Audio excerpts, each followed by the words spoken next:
at that. Apparently, most people made it through the weekend. Nice. You're centered. Nice. Yes, I am. Very centered here, at least on camera, not in my life. Politically, I'm way off to the right. I look to the left, and Hitler's there. I go, hey, I've gone a bit far. I know, Geringfeld. And, of course, Artie Lang, the Artie and Anthony program this Monday, President's Day. Oh. Look at that. And my good friend and comedian, Mr. Joe Currie. Hey, how's it joining us today? An honor. I'm I'm one of his biggest fans, man. Hey, always, right? You know? Thank you. Okay, Yeah, me and Joe have been friends since the year of our Lord, 1977. That's correct. That is when I correct. came Men back. are men. Right? Yeah. And we apparently just couldn't find women. Hardest thing God, we tried. ever. A horse to get them. It was, yes, 1977 AD. John H. Glenn High School. Yes, I had come back from California, and What grade you come back? 10th? 11th? it was around, 10th. Yeah. Around that. Towards the beginning of high school. Right, exactly. Oh, Exactly. look at that. That is me. Yeah, that's me on the right with Adam the Bison. hair. Joe Currie over my shoulder there. That is Joe, Joe. Had hair, yeah. Friend of ours, the Bison. A Bison. And a very young Adam Ferrara. Yes. Yeah, I was going to say, Adam, so you were friendly with Adam. Yeah. Huh? Yeah. For many years. Still very good friends with Adam. Ferrara, you two guys, Boomer Esiason, all funny people. Yeah, the Boomer. Boomer's hilarious when you punch him in the forehead. Yeah. Break And your then he arm. breaks your arm, yeah. Usually it's like, oh, I broke my arm in a fight. In a fight. What did he do? Did he fucking, curb you or what the fuck? It's like, no, I hit him with the best punch I could throw, and both bones in my fucking arm shattered. Jews write a show like Curb Your Enthusiasm. In towns, curb your fucking jaw. Did you ever actually see a curb job? Oh no, I've never seen one happen. Outside Lemoore in Brooklyn. I go to see. Of course, We played there. Yeah, we played there. Okay. I go to see a band called the Cro-Mags. You ever hear that? Those guys, yeah. I go with my drug addict friends from high school, 11th grade, and I saw a fucking kid get a curb job. Oh. Not like, thank God the kid was drunk. So when he went to him, he kind of missed his head. Oh, he got it kind of. I mean, but if he hit the kid's head, It would have been done. Yeah. It does look, when you see it in movies, it does look like something you want to do to somebody you're in a fight with. There it is. More Brooklyn. Which, by the way, doesn't that mean love or something like l'amour? Like from love. I hung out. one of the crowds I saw there, it means kill fags. Let me tell you, I hung out there. We played there. I never felt love once. There was no Hatred, love in that room. Hatred to Yeah. It starts end. immediately too sometimes. But Oh, yeah. those Cro-Mags, the guys who made up that band, were the real deal. They were tough motherfuckers. So nobody was. It was crazy. It was a rock club in Brooklyn. Right. So everyone that went in there was already at 10. Yeah. They were already fucking psyched up for a fight or Oh, something. forget it. Oh, absolutely, man. Yeah. Back in the See, 70s. a couple of fucking spooks just walked in. Oh, is that Hey. the Cro-Mags? Is that the Cro-Mags? Yeah. 1987. There you go. That's Yeah. when I saw him. There it is. Yeah. No, man. Blood Clot Johnny. Blood Clot Johnny's the lead Blood singer. Clot Johnny. Got Johnny. Yeah. That guy will lay you out. There's the metal fucking pose. Yeah. On the monitor. Get your arm out there. Dude, Danzig stole that from him. Oh, yeah. And halfway through your set, you got to point at someone and go, kick that faggot's ass. He threw a beer at me. And the whole crowd I'll take kick that faggot's ass. I'll take request. She's Got Away by Billy Joel. Do you know Honesty by Billy Joel? Yeah. Yeah, these guys are the real deal. They actually were kind of ahead of the time for fusing, rap. And Actually, I just saw him. He just sold me my Jaguar out, and he's working at the Jag dealer in Manhasset. What happened to these guys? back in the slavery days, they had jig dealers. He sold me my jig.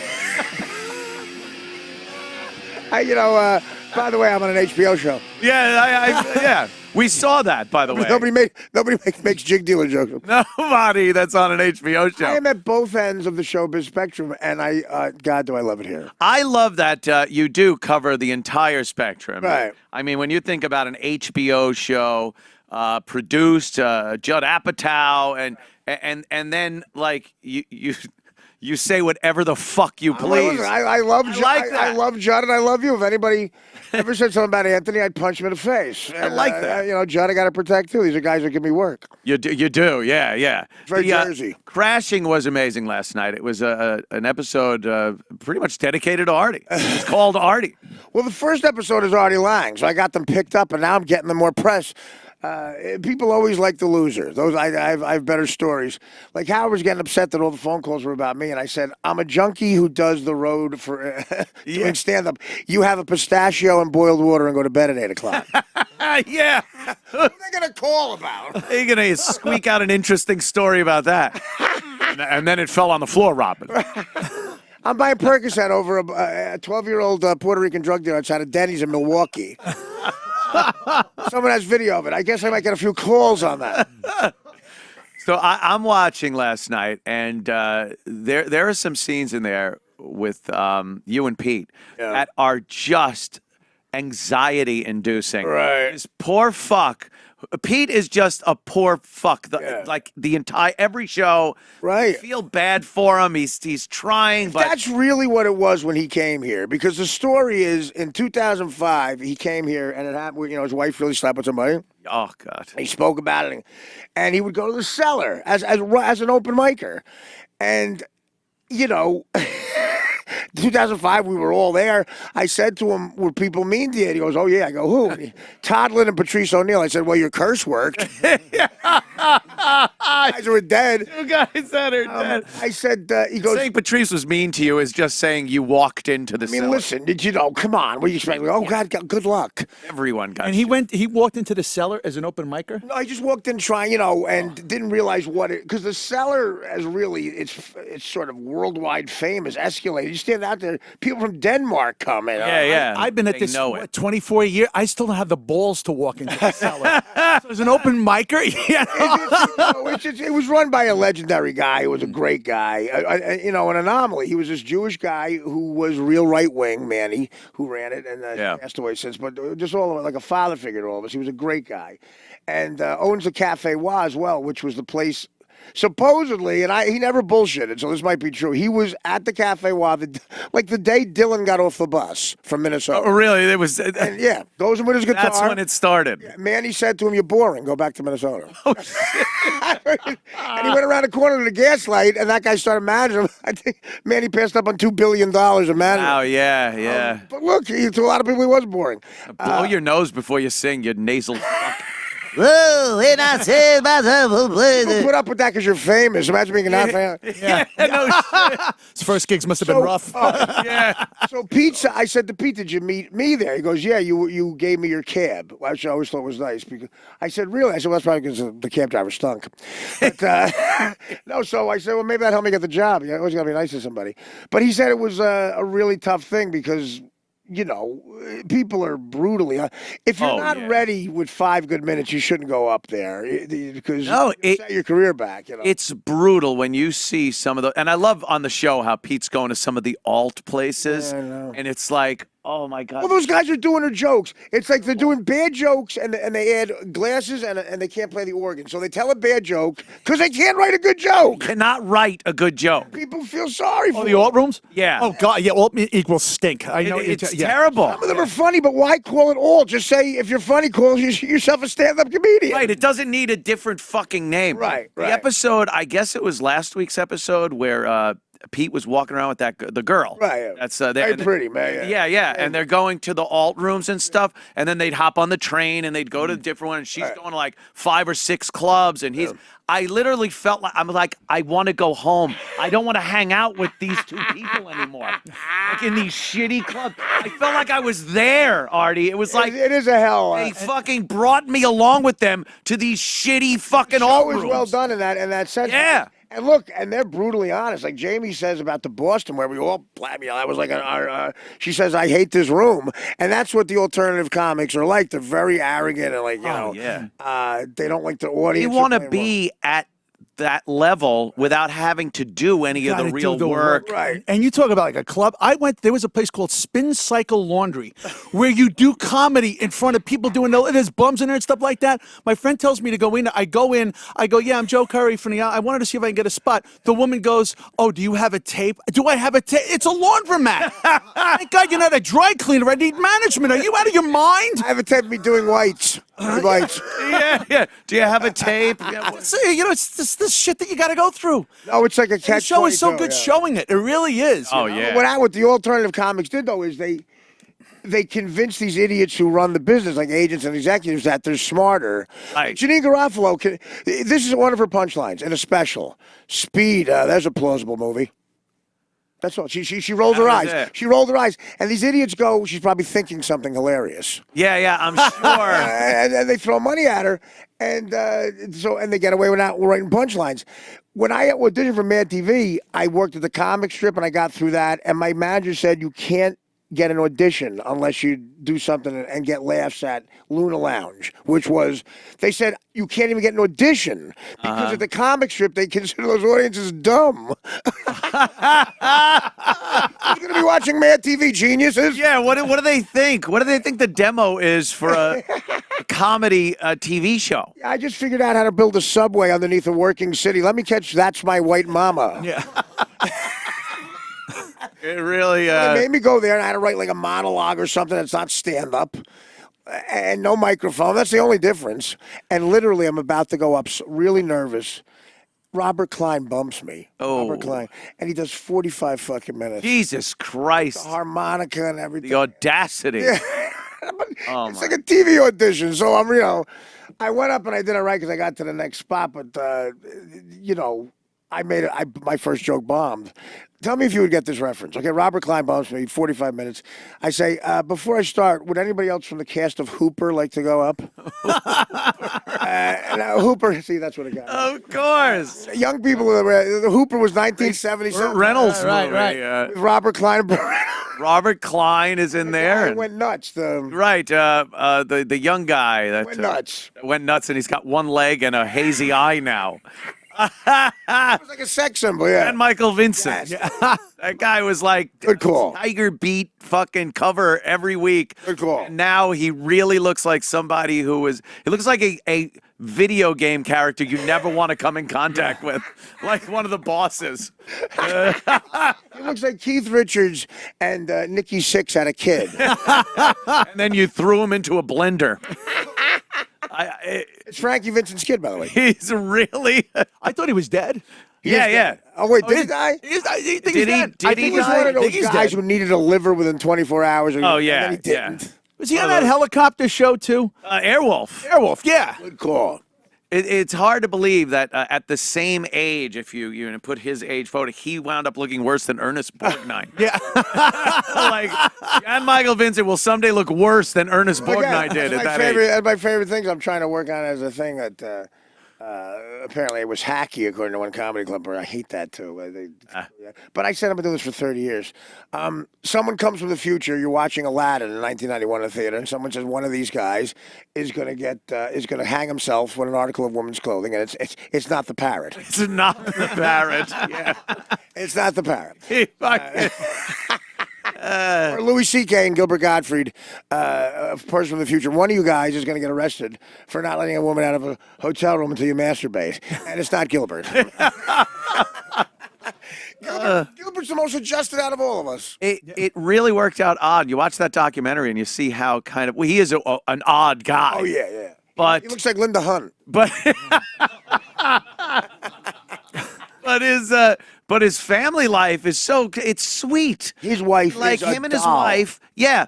They tell each other to go fuck off. Yeah. He's got two adorable kids that seem and they're all into well-adjusted. activities and shit. He goes to Yeah. school activities. Yeah, and that's Gilbert. Yeah, I can't believe it. I And can't then you believe see it. other comics, they're whatever, not doing as well, I guess. I was watching comedians in cars drinking coffee I with Jerry, and I just don't know how I even got stuck on it, but I was watching a bunch of them. I saw the Louis one. It's on a boat. Louis takes Jerry out on a boat. And then I watched the Norm one I haven't seen that. Holy fuck! Is there anything Norm Macdonald isn't fucking hilarious in? No, It's apparently, according to critics, everything I've done with him. as long as he's co-starring with Artie Lang, I didn't find him all that funny. He talks about his shows and how terrible the sitcom world is, and He really got fucked over. I watched them tear the life out of him because it was a Friday night ABC show. They turned it into that. And he had a girlfriend. He was awkward, like the chick Faith Ford from Murphy Brown. Yeah, it was the Murphy Brown blonde. Yeah. Oh my God. I mean, the show had a lot of funny shit just because Norm is hilarious and Laurie Metcalf and stuff. But they made it into something he didn't want to do, and that becomes torturous. Yeah. I was talking about. I guess they were him and Jerry were talking if Cosby's legacy is ruined. Oh no, I guess it's not. Yeah, and like it was a while ago, I guess that it was taped. But and Jerry said something. Well, the worst part is that he was famous. That Norm just goes, well, I think the worst part is rape. And Jerry just laughing his fucking ass off. It's so fucking Norm. There's a great scene in Dirty Work where they made us reshoot it again. It was a rated R movie to start with, and me and Norm go to jail, and the guys leave me there because I'm not sexy. They take Norm and they fuck him in the ass. Clearly, that's what's clear. You don't see it, but clearly that's what's happening. So Norm comes back and he's pulling his pants up and he goes, boy, these guys are ridiculous. I got a good mind to go to the warden about you guys. That was, you know what hurts the most is the lack of respect. Wait. The other thing that hurts the most. The lack of respect is number two. First thing is the other. Now, we originally said, no, the anal rape, that hurts the most. They made us fucking change it. Just put it, just blatant, yeah. The anal rape. Yeah, the anal rape, that hurts the most. So I got stuck in the Norm Macdonald vortex, which is great. You go through, there's so much Norm out there. And I was watching some of his Letterman appearances. The last one where he kind of gets choked up is kind of weird a little bit. I mean, it's What did he get choked up about? He gets choked up. It's the Letterman last was leaving, Letterman show. Oh, okay. He was on the last, that's how much Letterman loved him. He had him on the last week. He was on the last one. And his first live appearance on television ever was on Letterman show. And I watched that. He comes out. He's so fucking young. It's hilarious. That's why he could shave 15 years. What? He looked really young. Skinny as hell. Skinny as fuck. He comes out. And no one knew it was Norm. It was just some guy, Norm Macdonald. Right. So his delivery and everything, like Norm's delivery can get laughs right now. He's an original. Like that's what it is. Him just being on stage and talking gets laughs. So that delivery, he still had it, but that wasn't the thing that was getting laughs. But his material was so weird and funny that he's always had that. Yeah, he's always been a funny guy. A comedian and really good ones is their cadence, and he has such a great cadence that he could interject into the setup. The setup is funny. When the setup is funny. Yeah. I mean, well, Norm always said that the perfect joke would be the setup is almost the exact same as the punchline, and the closest he ever came to it on Weekend Update, they had I think Frankie Sebastiano might have wrote it, but the kid I wrote Beer League with, who's hilarious, but he wrote in Norm's voice, and Norm wrote a lot of those jokes. But the closest he got to the setup being like the punchline was Lyle Lovett had just got Julie Roberts just divorced Lyle Lovett, and he goes, and then there's a picture of the two of them, and celebrity news. Julia Roberts divorced Lyle Lovett. When asked why, she said, because I'm Julia Roberts and he's Lyle Lovett. I mean, and you're right, but Joe's right, the cadence, it's worse to steal a cadence or a style in a joke. Oh, yeah. Because that's your whole thing. And almost every young Canadian comic does Norm. Does Norm. And, in the 80s, man, there were so many people doing the Seinfeld cadence. Right. What is this with like every douchebag was doing that. Yeah, absolutely. Or every black comic after Richard Pryor, including great ones, did the white guy voice. Yeah. Mashed the potatoes. I mean, that wasn't my family, but what's up? An Italian family. Every black Eddie Murphy, the great ones did it too. Wayans, they all stole that voice. Yeah, that.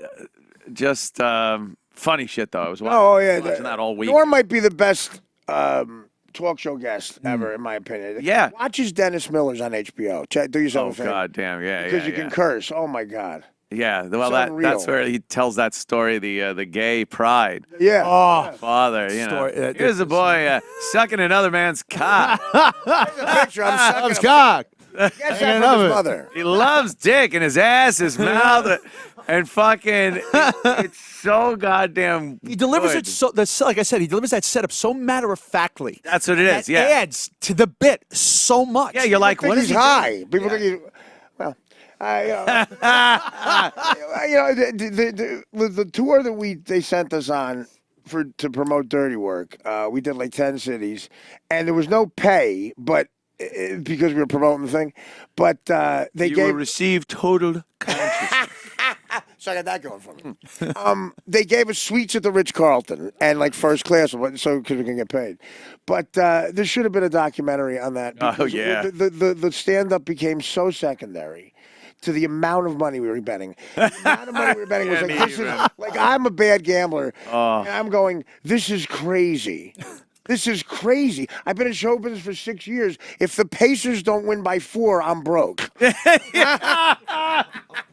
Yeah. If if 5 black guys don't win by 4, I call my mother and go, listen, Mom, we got to go back to welfare. Like, and you're shaking on stage. Like, I'm trying to do like a heckler, and I'm going like, does anyone have a fucking Pacers score? Do you even know how much money I'm losing? Those lightning bets, we were like, what are we doing? I said, I was the voice of reason. What the fuck are we doing? Never heard of that type of bet where you can actually, there's an unlimited amount you can lose. Right. It's like, The end of, yeah. you know what it felt like? Willie Mays trying to catch that ball, and it never stops going. Like last time we went to the Borgata Right. about a month ago or so, I don't remember yelling out marker that many times. Marker! Explain what a marker is. Motherfucker. Explain what a marker is to people. Marker is the casino in its infinite wisdom. Allows you to give them your bank account. And then you just have to go, marker!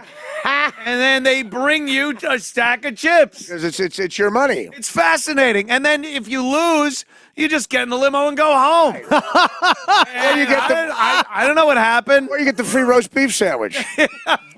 Only cost you 135 grand. Worth every Doesn't bite. matter. It wasn't even money. It was plastic chips. It came right out of the account. I never saw the money. You never see, like, the thing with stand-up, too, when you have a business manager, you never see the money. Like, it goes up into this fucking... Oh, yeah. Like, what, did I make any money? So we must have been betting a lot because they gave us a room at the Rio with a pool in it.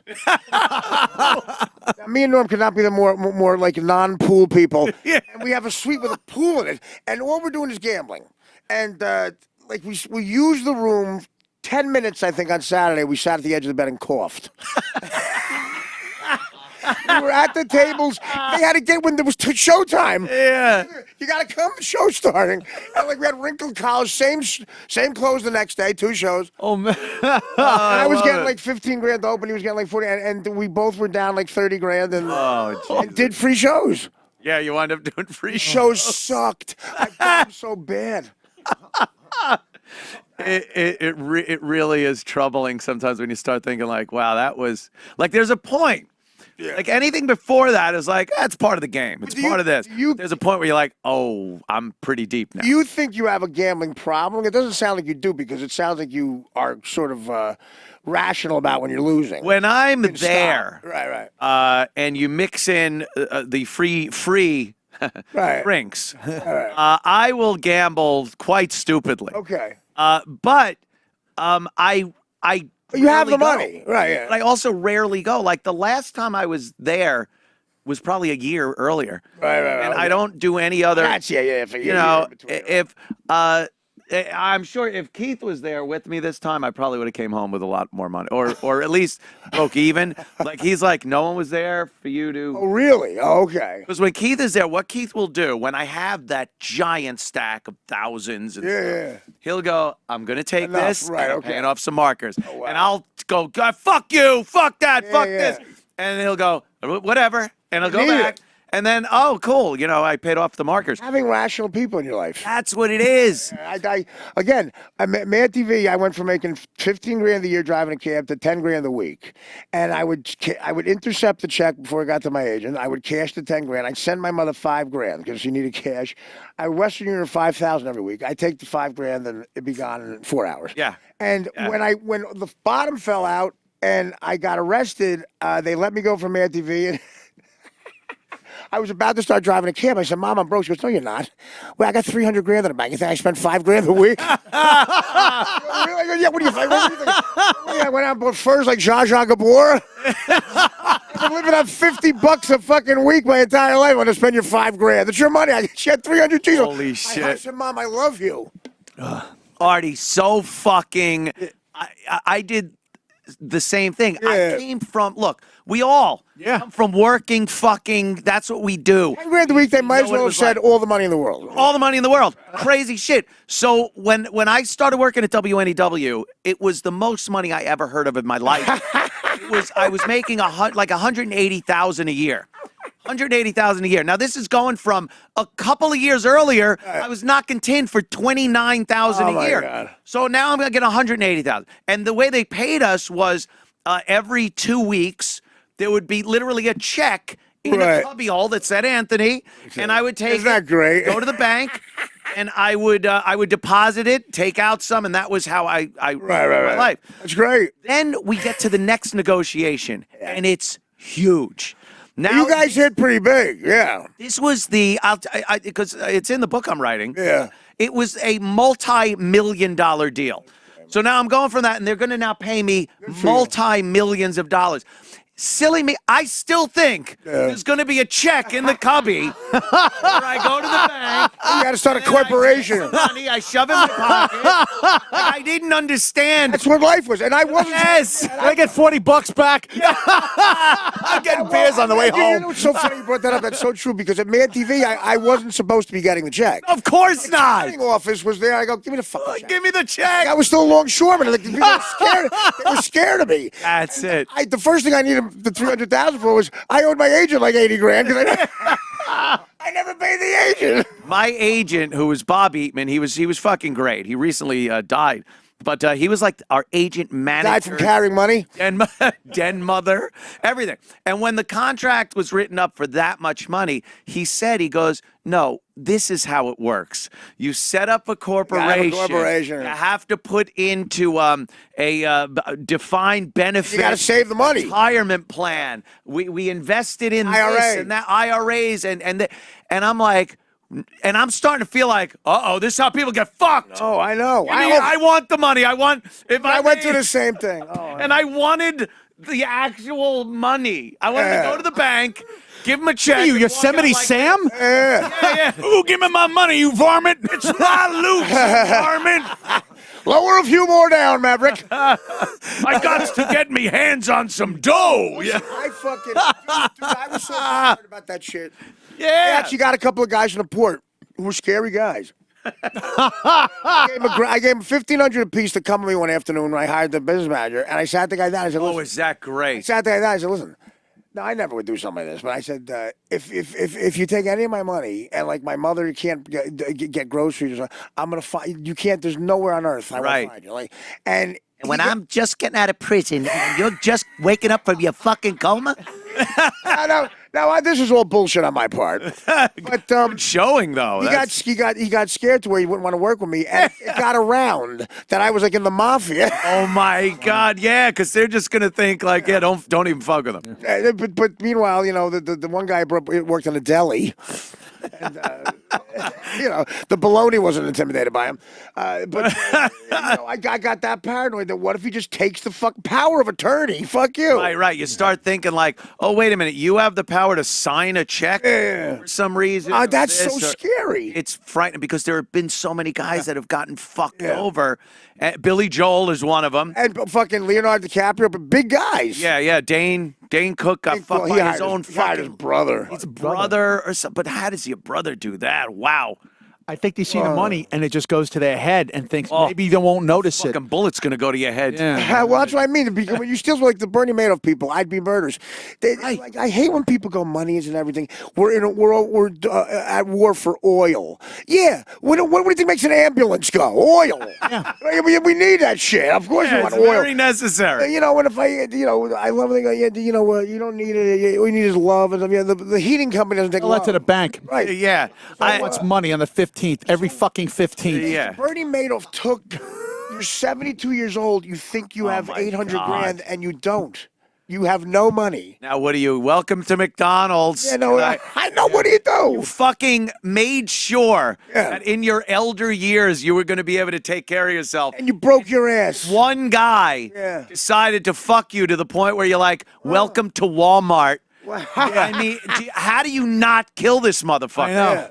Wow. I mean, his kid hung himself, because he felt a lot of guilt and probably like they were after him. That kid fucking hung himself. But you kill Bernie first, and then Can't get to him. Yeah. I heard, I heard he's fine in prison. Like they love him. Isn't it sort of like one of those white collar? Oh yeah, and the other prisoners love him. He's like their hero. Was he like Andy Dufresne doing people's taxes and shit? You know what? I heard it kind of is. Yeah, I'd say so. I'd like to tell you the sisters didn't get to Bernie Madoff. That guy's face with the eyes. I could be a friend to you. He's showering in the Jesus fucking... Christ. The fucked up thing is that guy who's such a fag, a butch fag in that movie, was in Aliens as one of the Marine He is, yeah. troopers. Yeah, his one role will ruin everything for you. You start to when in jail. I started to say, okay, if I go to prison, how can I what will I tolerate? And I've decided I'll let anything blow me.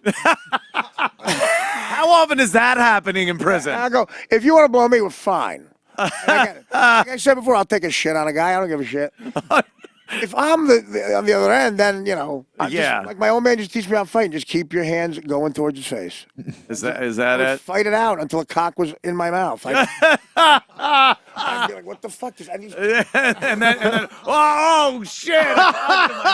God damn it! I don't know how that happened. Can I give you my liverwurst sandwich? It really is like the whole thing with prison. Because if you really think about it, what do most people do every day? They work, then they just come home and maybe sit in front of a TV, relax, go to sleep, wake up, and repeat. Like prison is not that much different than most people's regular life. Yeah, you don't go that far from your house anyway. Right. It's that getting fucked in the ass part. Ruins everything. That's the part that everybody gets all nervous about prison with. Again, and then also having a 300-pound Samoan shitting 2 feet from you. Right, with his knee on your forehead. I just say, with prison, the difference. I mean, the guy goes, my bad. My bad. And that's all you're going to get. And you're lucky you got that. This is apologetic, Yeah, I know, but if that guy was hostile, like, what am I going to do? What the fuck am I going to do? Nothing. It's the lockdown part. When you hear those doors slam, you realize, I can't get out of here. I can't get out until someone tells me I can leave, and that's not going to happen for a while. Like Andy Dufresne with a fucking rock knife. Yeah. 47 years. Just chipping away at the wall for fucking 50 years. What say you, Fuzzy Britches? The politically correct models I'd have now, a poster of fucking like a manatee. You know what scene is just brutal in Boogie Nights when the colonel is in the cell and the black guy's just slapping him and he's bleeding. Yeah. He's like, shut the fuck up. Sex crimes are like, oh, yeah. no, the colonel's really getting it bad. And he's swallowing. You're my friend, Jack? My friend, Jack? Oh, Jesus. Can I see it? Can I see your penis? Can I see it? We saw the other day a McDonald's ad, or a couple weeks ago, a McDonald's ad. It was like, I remember it as a kid, and there's so many celebrities in it. Oh, right. One again. It's like the Colonel from Boogie Nights. Yeah. Before they were famous. James from fucking Good Times. Yeah. Ralph Malph. Yeah, or Potsy Weber's in it. McDonald's had so much money, and they went crazy with ads. You figure somebody's got to get famous. Yeah, someone's got, and there's so many of them. And it was a big musical number, right. and it was like you wanted to go in there. It's not like. When I was a kid and we went to McDonald's, it was one thing. Now it's like, may I help you? Oh, I love fucking Russ Manev's bit where it's years ago I heard him do it. He goes, walking to McDonald's and the girl goes, I like a cheeseburger, fries, and a Coke. And she goes, what happened? He's like, well, what happened was I just, that wasn't something that needed a question. Well, It's so funny. Exactly. Well, now, yeah, Russ is great. But I love Russ. They want 15. I'm sorry. I'm good. They want $15 an hour, and he had a protest. We get shit paid. We lot get of have money, a shit man. job. That's They're why. figuring out how to automate the whole thing. So Yeah. go fuck Yeah, you. and so your there's a 15 fucking bucks. machine that's going to do it. Again, the rather. best commercial ever. And again, if you talk about something that black people should really have a problem with, I would march against this. The McDonald's commercial where the retarded kid is doing the same job as the black kid, and at the front, like, literally Corky is there. I could do this too. Yeah. It really has to lower morale around that McDonald's. Well, what about It's yourself? like, They're working on the fucking retarded kid's self-esteem. What about the regular kid's self-esteem? Yeah, you're pretty much saying, well, we've lowered the bar here. Like the retarded. Retard can do your job. And we like the new McDrool. It's very good. What is that? By the way, I don't know what the fuck I was thinking on my high horse. Beetlejuice could have sold out Carnegie Hall. That is like, hey, we work together. It's like, oh, shut up. Yeah, all right. Can we keep him in the back? The guy who's designing the new subway does not have a retarded kid replacing him. You think those guys at SpaceX that figured out how to land these booster rockets on a ship? We put a car in space. And he's at SpaceX too. I like out of space. It brings down everybody. Look, it's landing. It's landing, yeah. and I helped. Oh, boy. That's good. I helped. The guy is going to get the car in space. I hear he ate his own shit this morning. I called in sick. Yeah, I ate my own shit again. Gary playing that on the air. Do you have that? Do you have that spot? That McDonald's thing? Oh, you couldn't find it? It's like one of those big song and dance McDonald's numbers. I just want to go through the celebrities in it because so many of them started that. There's one with George Costanza doing a McDonald's Right, commercial like the 80s, and it's terrible. He's like a song and dance guy. Oh, that's the worst. But, back then it was a whole different thing. Yeah. Like going to McDonald's was like a big thing. Oh, yeah, it was like you were going. yeah. It was a treat. It was, Load up the car and you go, and they were nice. Yeah. And now it's I walk into a Burger King around the corner if I'm really strapped for time and I just want to get like some chicken cardboard nuggets and shit. And I go in there and it's just a chore. You're waiting and waiting. And they don't even know what buttons to push. There are fucking pictures of what you want on the button. Is this Burger King or Rodney King? Yeah, look at Costanza. Hey guys, I'm a fag. I'm hoofing it down the street. Your lettuce and tomato cool and crisp all at the same time. He's doing all these things. You It's got it. terrible. I'm talking McDonald's new lettuce and tomato I hamburger. did like a McDLT though. They were good. They were pretty goddamn good. Oh, they're all good. They're all good. I would eat that rib sandwich for Thanksgiving dinner every fucking time. Same here. Big rib. But there he is, Costanza. How long do you have to rehearse this fucking thing? Oh my God. You know how many takes of them dancing down the street? Oh, I hate preparation for anything. Everything takes forever. What the fuck? This is gonna make you want. This makes you not want to go to McDonald's. Really? Yeah, this has nothing to do. Are these guys gonna be here? Because I don't want to go. Hey, get AIDS at McDonald's. Could be the best tasting lettuce and tomato hamburger ever. Never! It's the best tasting cock ever. Oh my God. And meanwhile, oh, here it is. Look, there's the Colonel. No, he shows up cleaning a machine. The fucking Colonel. Oh, that's Guy right. that said, can you... That's there he right. is. That's right. I hear you have a big cock. Yeah, I see it. And there's James. James!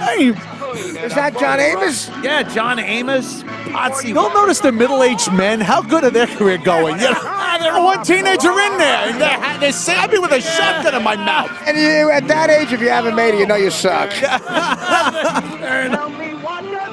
This guy's in everything. Yeah. That guy was in a few Odd Couples, that guy. Yeah, he was in the Odd Couple. No, he isn't in the Odd Couple. He's the guy. He's the opera singer that Oscar insults because he laughs at him. Do you remember that? my singing gives you a tickle? Look, that makes you want to go. I know. Family and Is this a Drew Carey show or McDonald's? and now may I help you? Yes, please help me. I would like some help. It's like the DM. Sure, you could give it to me. Well, help you. Don't you remember Katrina? Didn't spell that word. Learn how to spell that word. Learn how to spell it on your If you roof. can't spell the word help, just stay there and drown. You're looking out of a Black Hawk helicopter, and you're like, Hep. what does hep mean? I think they got a virus. I'm bypassing. And Chris Cuomo had a mic in my fucking face and said, what's your fucking criteria for saving somebody? If they can spell help. This might be a culling of the herd. Might be a good way to decide who gets hep and who doesn't. Secret government goes, secret government room goes, how do we weed out people who can't spell help? Yeah, Let the levees break. it's easy. Levees break. How can we figure it out easily by just flying a helicopter over houses to see if people are stupid or It's not? like a spelling bee. Yeah. Well, Okay, spell help. Now use it in a sentence. Help! Hep. Bye-bye. You get no hep. Like Willem Dafoe in Platoon. Yeah. Nothing. I get nothing. Oh, God. Also last night in Crashing, the fucking scene where the two guys are the drug Artie drug guys at Bucco. the house. It's Artie Bucco. My buddy Lou, my good buddy Lou. Now, Lou was also in The Sopranos. Yep. He was the brother-in-law, Johnny Sack's stupid brother-in-law. It's great acting because he plays a nerd. That kid is not a nerd. I go back 25 years with that kid. Me and my friend Jimmy, when we were trying to, make it or whatever, we saw in a Backstage magazine tryouts for the Broadway show softball league, and they needed ringers, guys who could play. Just say you were the key grip or something. So I was 24 at the time. I could rope the ball. It was like a slow pitch league. So we both got on the Sisters Rosenzweig, and Louis was on it doing the same thing. He was doing Tony and Tina's Wedding at the time, banging everything that walked. Sisters Rosen. That was the play. I remember that one. Oh, that's great. It was a fun time. Thursday mornings, we go to fucking 10 o'clock, go to Central Park, the early 90s. This retarded guy sold the coldest Molsons ever, for $2. And we made no. Sounds great. Thought we made contacts. Sounds like fun. Thought we made contacts. You actually hurt our career. I listened to this. Apparently Fergie, Fergie? Fergie Jenkins, the pitcher. Fergie. She sang the national anthem during the NBA All-Star game. She had some anti-Trump lyrics. And I'm surprised not. But it's really getting slammed for sucking. Oh, yeah. Really sucking. Well, she's one of those broads. She's too hot. She can't sing. It's like Jimmy Iovine probably said she's in the group. She apparently is screaming her way through this. She starts way too high, and it's one of those songs you gotta. Can't do that. Yeah. Oh, say. And when girls sing it, sometimes they have to really bring it down. Someone said it's so bad that Colin Kaepernick told her to knock it off. It's degrading. He stood. You're degrading the song. Hey, Fergie, you're someone we want on their knee off camera. So here it is. Her singing the anthem. Any sound in here? Disgrace to America that this crystal meth slut. Fergie. Fergie.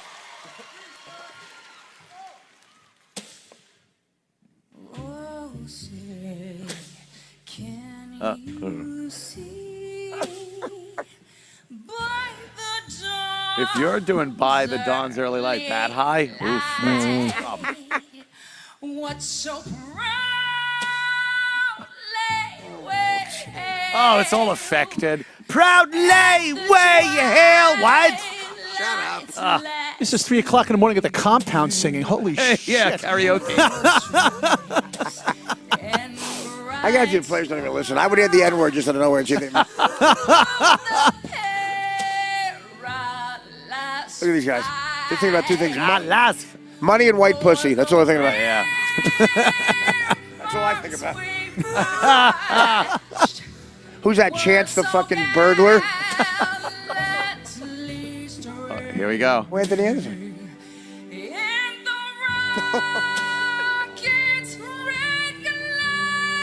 Oh, a little flat. Not her tits, the note. That's what we're looking at. Those rockets. Justin Timberlake should just come out and rip her shirt off. Couldn't hurt. Couldn't hurt. Just grabbing. Couldn't hurt. It cannot hurt. Couldn't hurt. Bum, bum, bum, bum, bum, bum. That's another thing. Whoa, that was my cat. These are all guys. Beavis would do a better job. These stars are Ring commercials.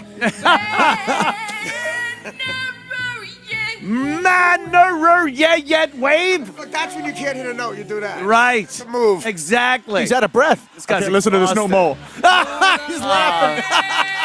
What the fucking Fergie saying? Sucks. Jimmy Kimmel. Should be crying at this.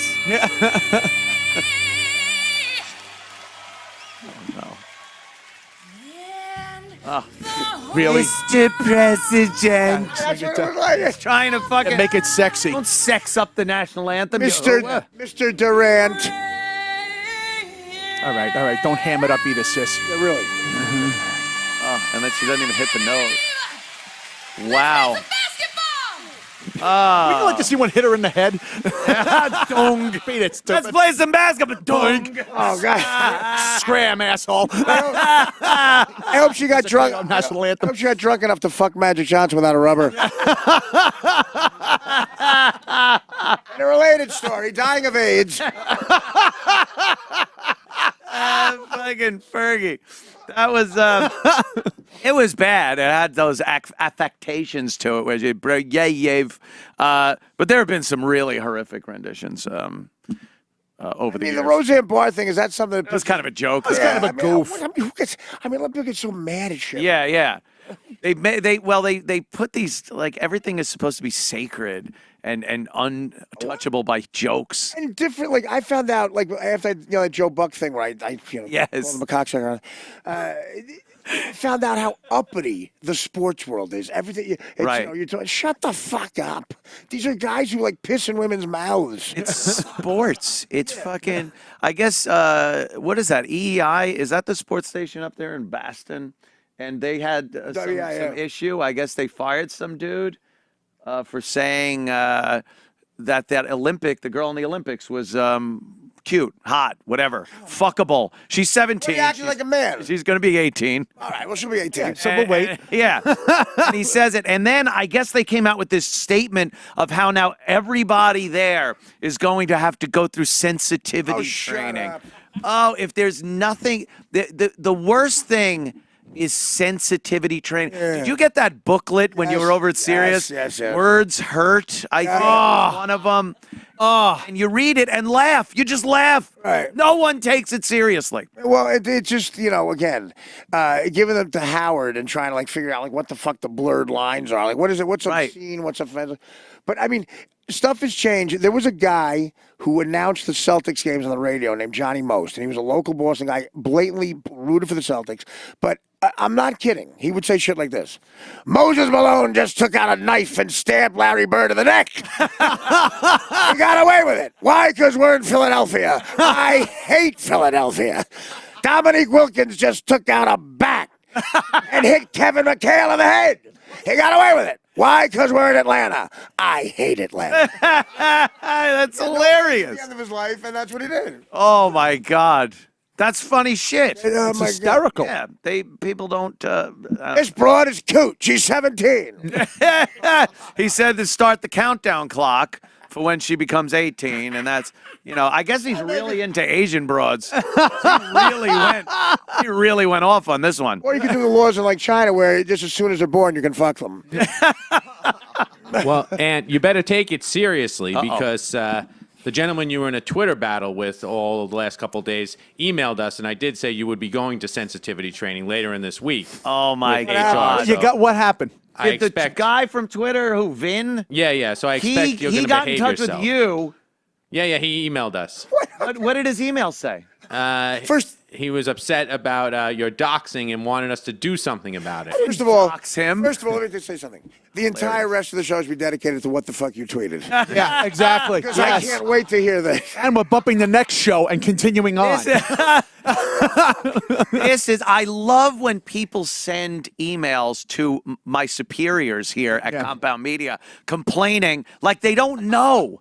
Like, I run this fucking place. I know, and another My place. and another thing, you never ever got in trouble for anything you tweeted before. No, never. Which is why, by the way, I run this place. I needed to build a place I could not be fired from.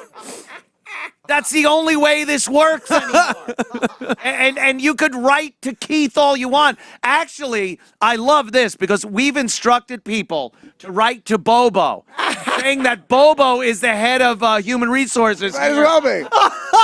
So people have sent Bobo, I don't like that Anthony was doing. All right, I'll reprimand him. Yeah.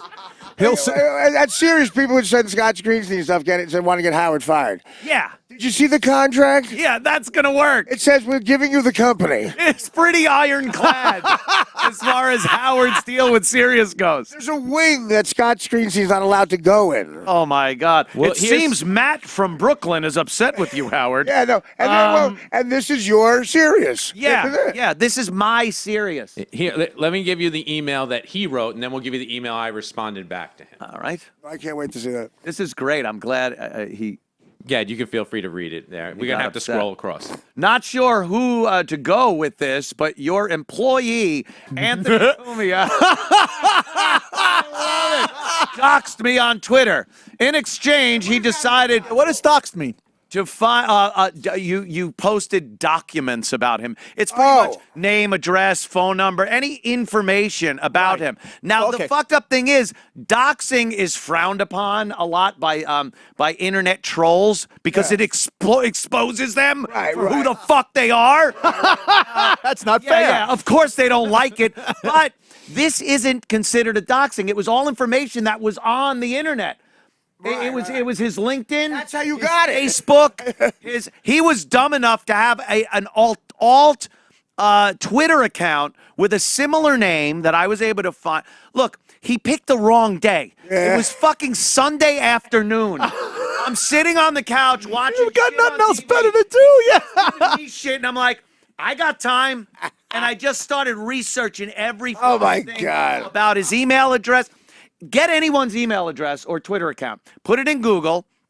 Other shit comes up. Check that. Other shit comes up. Now you got their Instagram. Go through their Instagram pictures. Now you got an account with a girlfriend. Go to her Facebook page. You'll find his Facebook page. Like, it's all just. Apparently it was a I had busy plenty of afternoon. time. I had a Captain Morgan and Coke in one hand.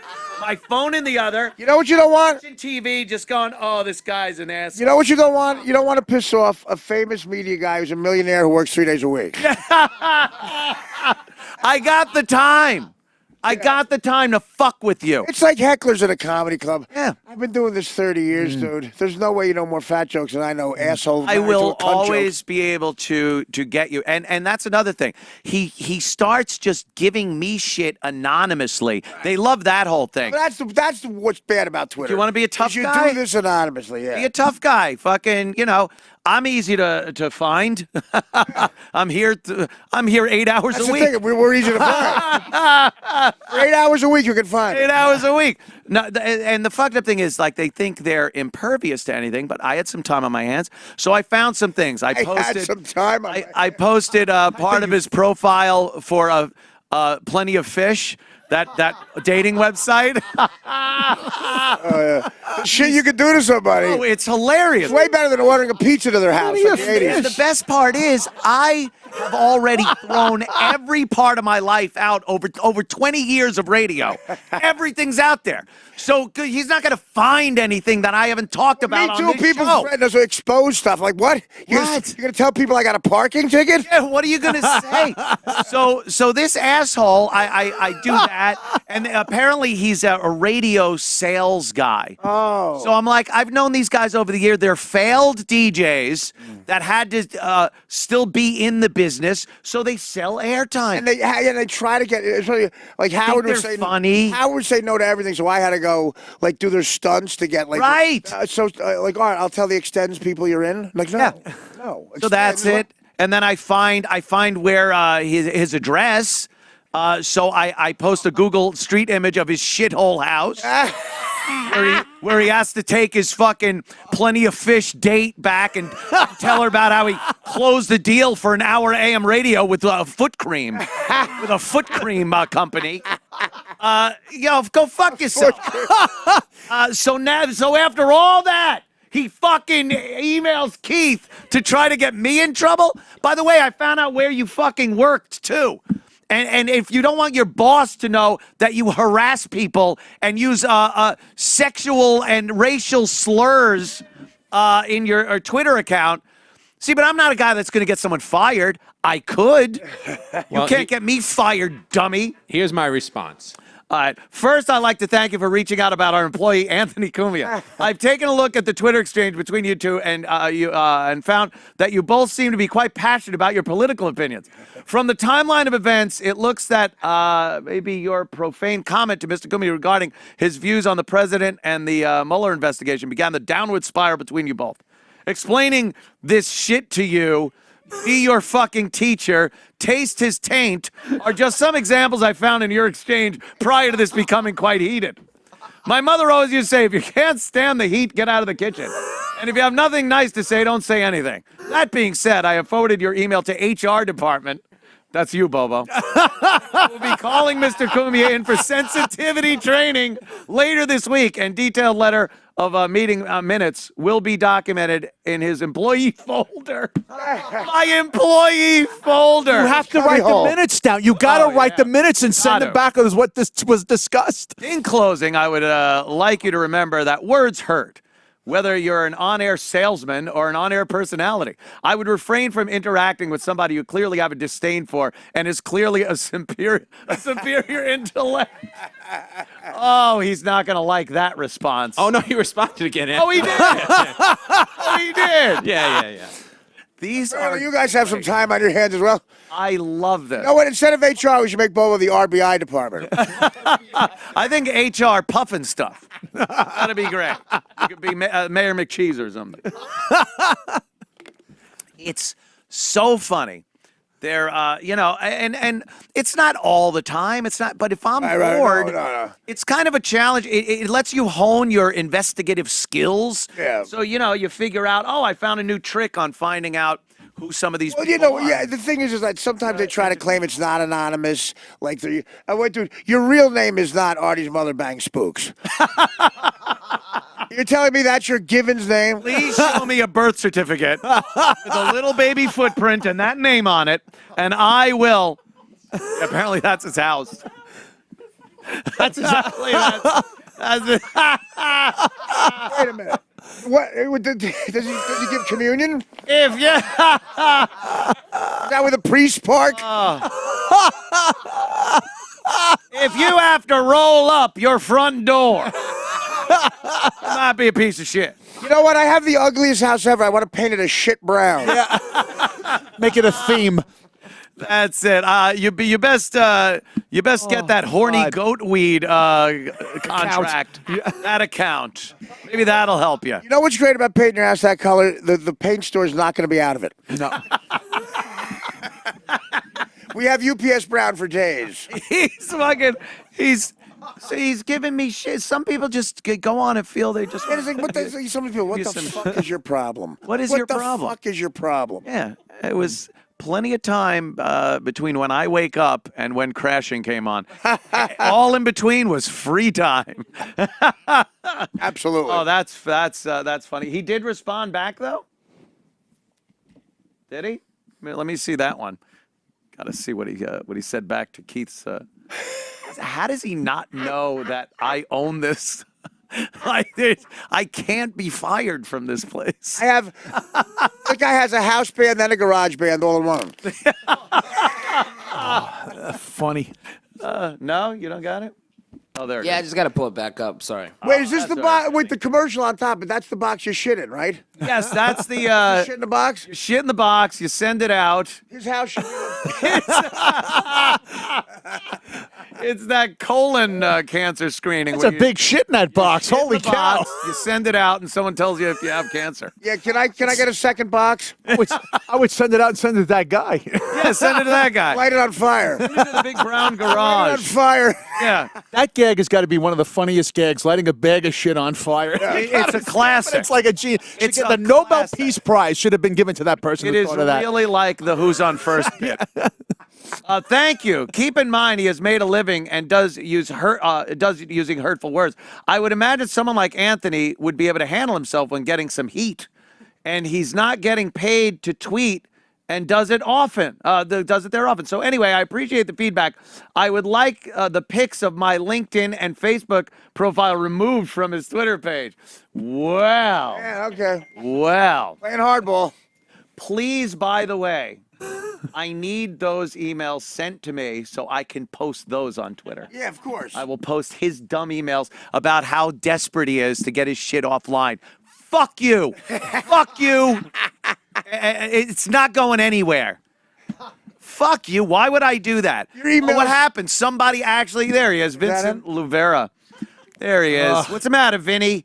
Radio sales guy, Vinny. Oh, he looks like, yeah. And he just he looks like a radio sales guy. Anthony, could maybe 5 minutes you come in with the client just to talk about how great you find his ass wipes? There's a guy who invented a sponge that can clean elbows. And below I it. just need you to come in and meet with the client for 5 minutes. That 5 minutes is a half hour of fake laughing and this asshole fucking... Oh. We've cornered the ass mint fucking industry. Ass mint. Most people take mints for their bad breath. But your asshole really smells like shit. So why Sphincterine. not have sphincterine? That was a Howard Stern client. That was a Howard Stern client. I would say McDonald's won't advertise. Sphincterine's money's green. Sphincterine. That's great. That's that was isn't the- that one of the actresses in Black Panther? Did you? Sphincterine, I think she. Yo, Sphincterine. Yo, Sphincterine, get over here. Black Panther. Aren't all Panthers black? I think so. I Pink Panther. don't know. I think that movie did great, by the way. did. Way breaking records all over the place. And they're saying it's going to, change the way Hollywood operates. Why is it? What's I don't know how it's going to change. They're making it seem like a black accomplishment. Meanwhile, it made all this money. You know who's getting it? Jews are getting it. Jews are getting all that money. Black people aren't getting the money. The actors, actresses, they get some money out of this. But out of all this 60 million, 3-day, 201 million, 4-day, Jews get it. It's not a big accomplishment for black people. Black Panther was written by 2 Jews back in the 70s. It's Those hilarious. Jews were not Sammy Davis Jr. and Rod Carew. No. It's hilarious. I agree with you. It's like, you got to know who you're making the money. Like Branch Rickey with the Brooklyn Dodgers. He was such a hero amongst black people. He gets the best athlete on the planet, and he's not getting called the N-word in Cincinnati. They win the World Series with him. Yeah. Real ballsy move. There's a guy with an extra bone in his ankle, according to Jimmy the Greek. Well, they would breed their big black Yeah. with their big black woman. Is this on? Meanwhile, the camera guy is just going like, oh my God, it's the end of Jimmy the Greek's career. We are getting the end of Jimmy the Greek's career. The guy duct taped the camera to his shoulder. Well, here are my picks for no, keep talking about We want to hear more. We want to this hear more. Keep going. anthropological study of man and Well, why do you think the Cowboys will win? Does the running back have an extra bone in the right? funny you say that. We're just going to do a word association game, Jim. Yeah, shine. It's fucking, that was it. Even back then, and that was the 80s. That was before Yeah, right. all this real shit. And even then, I remember watching that going, oh, he's fuck. Oh shit! It's like he forgets he's not at the Kiwanis Club telling jokes. Yeah. Smart black guys are Scheinstein. That's what we call. You know how many times Jimmy told that story Oh, I'm off sure. camera Oh, I'm sure. before? Every time Jimmy's just like at the bar, at a VFW or something, and he's just like, someone he's not even in the conversation with. And I heard you talking over there. You know the big black. Yeah, the guy's got to give his opinion. He's gotta let people. Did you ever hear that joke? It's an old joke. Some of you heard this, I guess. But two Irish guys are at a bar and they're drunk off their ass. And the one guy orders a Guinness. He goes, you're a real Irishman. He goes, where are you from? He goes, I'm actually from Ireland. You're from Ireland? Where? He goes, Dublin. Dublin? I'm from Dublin. No kidding. What a coincidence. Which county in Dublin? Cork County. I'm from Cork County. Where'd you go to high school? Murphy. I went to Murphy High with and a guy across the bar asked the bartender, what's that? He goes, that's the Callahan twins. They're drunk again.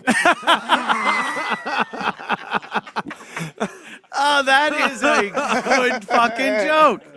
God damn, that's a good one. That's one of those ones, if you're a real prick, you don't tell someone you heard it till the end. Yeah.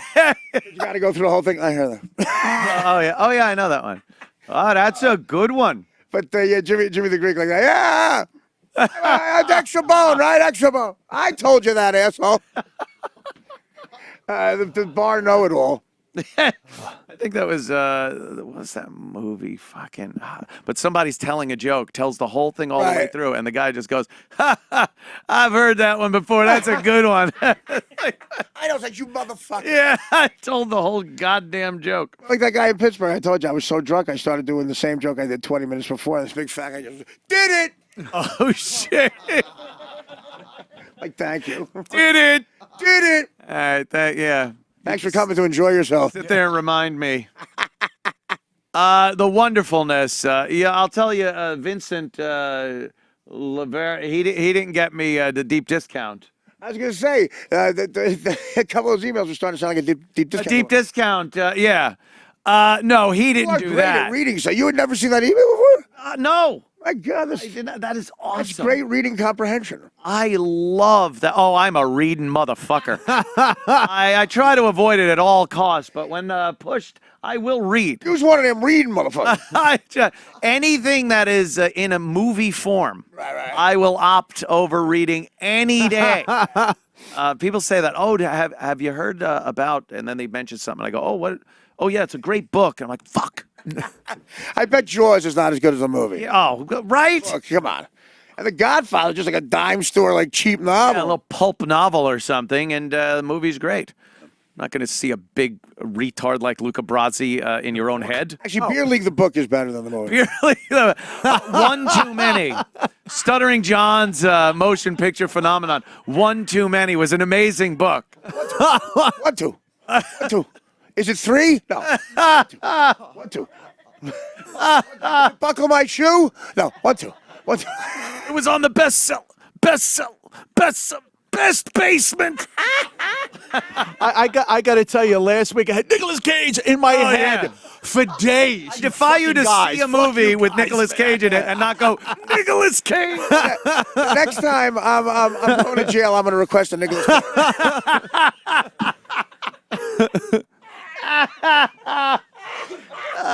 Jesus. Lads and gents, ladies and gentlemen, deepdiscount.com, a very loyal sponsor to the shows here on Compound Media, and a great site to find all of your faves. And all this month, use that code AA15. You're going to save even more on your favorite TV shows and movies. Oh, stop wasting that time searching with the remote. What is this? The 18th century with that remote? Of course not. Go to deepdiscount.com, buy your favorites, watch them whenever you want. It's President's Day, and of course, you'll find plenty of films about our great country, like Robert De Niro in Once Upon a Time in America. That was when Bobby used to be good. Remember that? Once Upon a Time in America. God bless. That movie, watch, see if you could probably get the director's cut and the extended version, which is actually the entire 1900s in real time. It's a long movie, get it? Team America, World Police, creators of South Park, of course. If you haven't seen it, go and buy it on deep discount. Just click on that deep discount logo on the website. So many choices, amazing prices too. Not just classics, but new releases too. Out this week, Daddy's Home 2. Daddy's Home 1 left so many unanswered questions.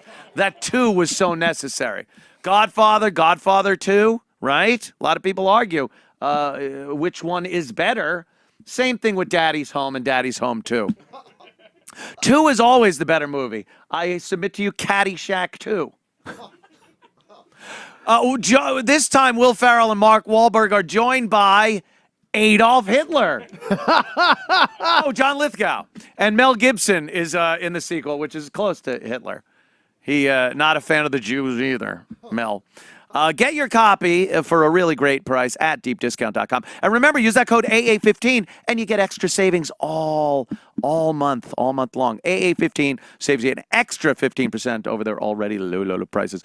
Support our sponsor. Let them know what you find. Let us know what you find. And you'll thank me, I'm sure. And you'll thank the fine people at Deep Discount, just like this. Thanks, Deep Discount. Got it wrong. A little off on that. A little off. That's the new B team.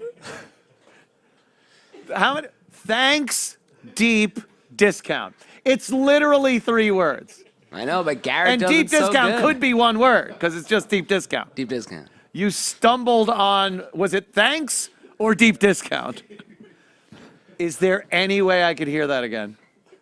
Yeah, probably. I need to hear that again. The B team, they're training. Yeah, they're training. They'll get there. Let us know what you find. And you'll thank me, I'm sure. And you'll thank the fine people at Deep Discount, just like this. Thanks, Deep Discount. Thank Deep Count. Thanks, Count Dracula. Oh, that was beautiful. I love it. Holy shit. Well, you know. It's We'll get there. It's what happens. It's the B team. We're hiring guys that are going to be able to work the board and probably not talk much.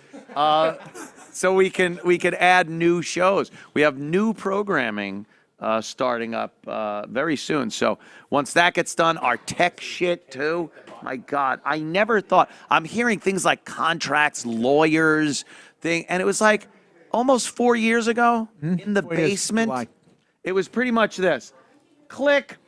Hi, here's my show. And now lawyers and things. I'm like, I don't know. But letters to HR from disgruntled Twitters. It's crazy. It's just crazy. But yeah, thank you, Deep Discount. Vagina wigs. Oh, they're here. I don't know what this is. I know here. I timed walking in good. This is Vagina Wigs. That's Kirsten Wigs' sister.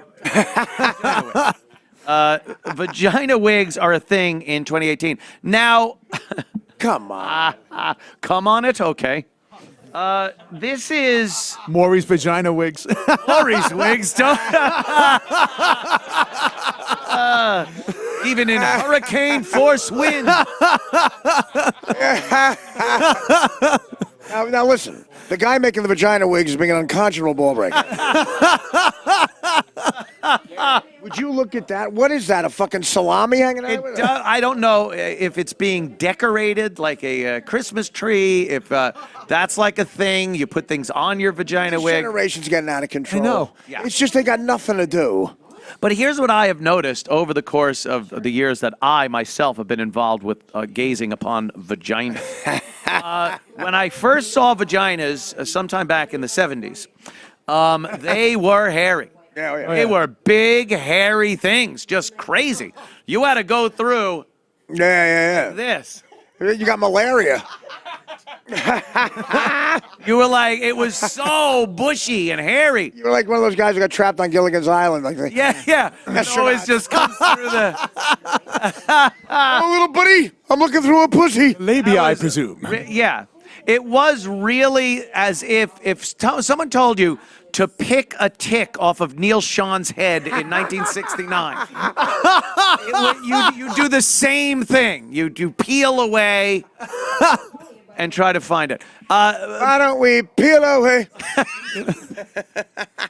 It was crazy. It was like a closed Venus flytrap. Yeah. Like the hair would almost twist like Velcro. Yeah. You really had to kind of pull it apart to get to the good part. James Caan would go down on that. Yeah. And look like you know what you're doing in the process. You know, I've been here Get to before. the good part of the vagina.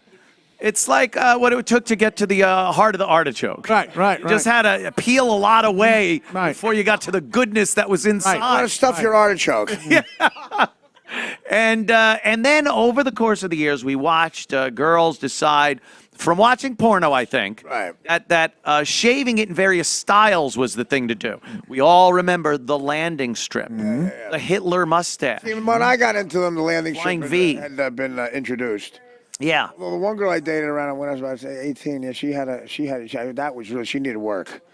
Was it really like? She needed machetes in there. Yeah. It was an odd thing as a young man to see a totally naked girl standing at some distance from you, by the bed or walking in the bedroom. It was just sort of a wow. That is naked. No, I know. That is a naked girl. Yeah, you're either looking at Playboy or in Russ Meneve's kitchen. But it was the whole thing. The tits and then that triangle of pussy hair. Yeah, thank God the tits never had hair. No, those, it was never a fashion. It was shunned upon. To have big hairy tits. No, but that is like, a girl really had to be hot to make up for the bush. Like, now it's so foreign. Yeah. You know. It's a weird thing, but it has started to make a comeback. Yeah. Over the years, it went from grooming it in various styles that were a little goofy, and then cutting it all off. Right. And girls have been shaving it forever, for such a long time, over the course of a couple of decades maybe. And now, here's my thing. I think they're not even able to grow big bushes like that anymore. I know some girls can. But it's almost been like cavemen. We dropped Yes, our body hair. I think it evolved in such a short period of time to not even being able to really grow that unbelievable bush anymore. Something does get sacrificed. So I think the woman's hot chick's brain has been sacrificed by not evolving. Right. And they have evolving. They have no pussy hair. Because after all the no pussy hair thing, I want the other end of the spectrum now. If a girl looks like she's got Fidel Castro's head in a leg lock. That's. If it looks like her pussy is shouting out, "Only in America." I want it to look like you chewed up an entire pack of Hubba Bubba and threw it on the barbershop floor. That's what. Hubba Bubba. I want it to look. Wait a minute, are you dating a black guy named Hubba Bubba? Hubba Bubba. That was a Boogie Nights guy's cellmate's Hubba Bubba. name. Cellmate's name in Boogie Nights. Hubba Bubba. Remember Hubba Bubba? Oh, I Hubba Bubba Bubble Gum. I loved Hubba Bubba. It was great. But that's the kind of, like fucking. Yeah. You want to throw back to, well, listen, it'd be nice to have the chick do it just to prove she can do it. Grow a beard. Right. Then yeah, sometime then you could get rid of it again. But hot chicks I've had apologize to me because they have 2 days growth. Wow, that's and you see them naked, and I go, but it's on their face. Yeah. Well, if you're and Jim Norton will be right there. Mrs. Manicotti, she growing a mustache. She's not going to the gym. Yeah. Yeah, but I said, no, look, you're naked. If we're apologizing for being naked, wait till I get naked. Yeah, that's. I'm going to have to write the Magna Carta. Really, God, it was so nice back in your late teens and early 20s when you could just rip your clothes off in front of a girl and it didn't matter. Yeah. You'd jump, you'd like dive onto the bed and shit like that. And now it's just like, please, I could still see some light shining through. Oh, yeah. Need to get rid of that. If there's a fucking green light on the fire alarm, I put gum over it. Yeah, just nothingness. If I hit my stretch mark wrong. I don't want. I really. Yeah, it's a shame. I mean, yeah, and I'm 50. Like, you know, like, Once you hit that fucking benchmark. people keep telling me to live healthy. I'm like, I'm playing with the house's money. I won. I got what the fuck? You know, Jesus. Yeah. I as a kid, you always kind of try to do the math for what year it's gonna be when you reach a certain age. Yeah. And 50 was so far into the future. I was always the age. That's never gonna happen. Yeah, then it happens, and I didn't. I don't know about you, dude. I didn't have. I had a problem with it. You had a problem with 50? I had a problem with 50. Big. I mean, I did too. 30 and 40 weren't as bad. 50. Yeah. You know. 30 was kind of a weird thing where everyone's like, you old fuck, but you knew you weren't old. You still felt good and everything. Yeah. But it's out of your 20s. Because once you get out of those 20s, you're kind of, it's time to really slap some shit together in your life. Yeah. Well, I decided to get married. What an ass fuck. We trolled you. We warned you. And as we warned you too, Joe. So. All right, okay. Let's talk And we are both divorced men. Divorced men. From each other. We had a great... and it wouldn't work out, but we're friends. Between me and Joe. Yes. Hey, look, sometimes you got to live through the fire. Yeah, you do. You do. And at 30, you start making these dumb decisions based on that you're 30, and that's it. Right. Oh, I'm older now. I'm not in my 20s. I'm in my 30s, so I gotta get your shit together. You gotta get your shit together. Party as much I can, and then you realize, that's bullshit. So you know what happened to me was, even though I was in a daze with drugs, I somehow got on a TV show at 27, and I was making 10 grand a week. I'm going, I don't ever have to do anything that normal people do now. Oh, that's it, right? And of course, I miscalculated. I didn't financially plan on being 50. That has to be one of the scariest things ever. Is like the thing is, you have a very marketable commodity, Artie. You're a funny motherfucker, and people are willing to pay so do you. to watch you be a funny motherfucker.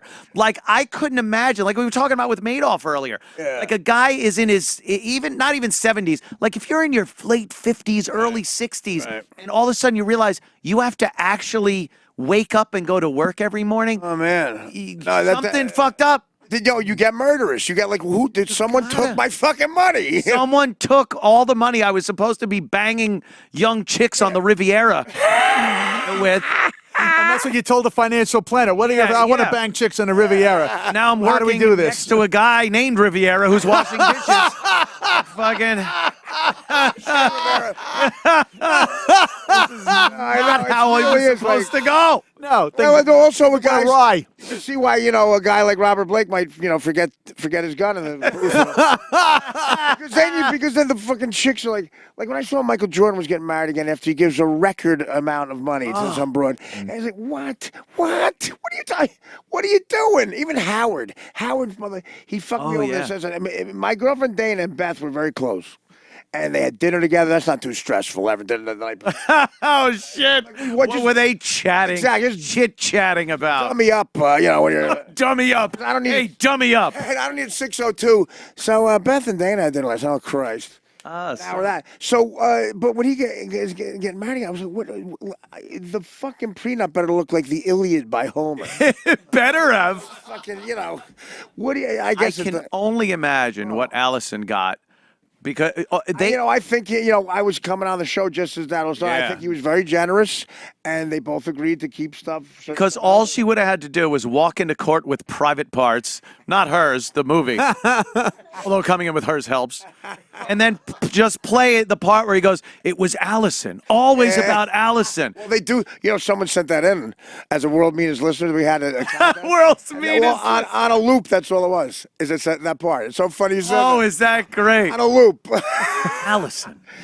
Yeah, that's Allison. Oh, God, because that is a romantic. She's the love one story. it was you. You watch Private Parts and you're like, Howard would be nothing without this Allison. Yeah, well, listen, it would have been. I mean, he was in Detroit, and I know when I got to be friendly with him, and he has every right to he says it on the air a lot too. And he was making $96 a week, sitting on the edge of a bed in Detroit. He was Hop Along Howie on a country station. The country station. And he's got all this brilliance in his head, knowing what he has to offer. Nobody wants to be his friend.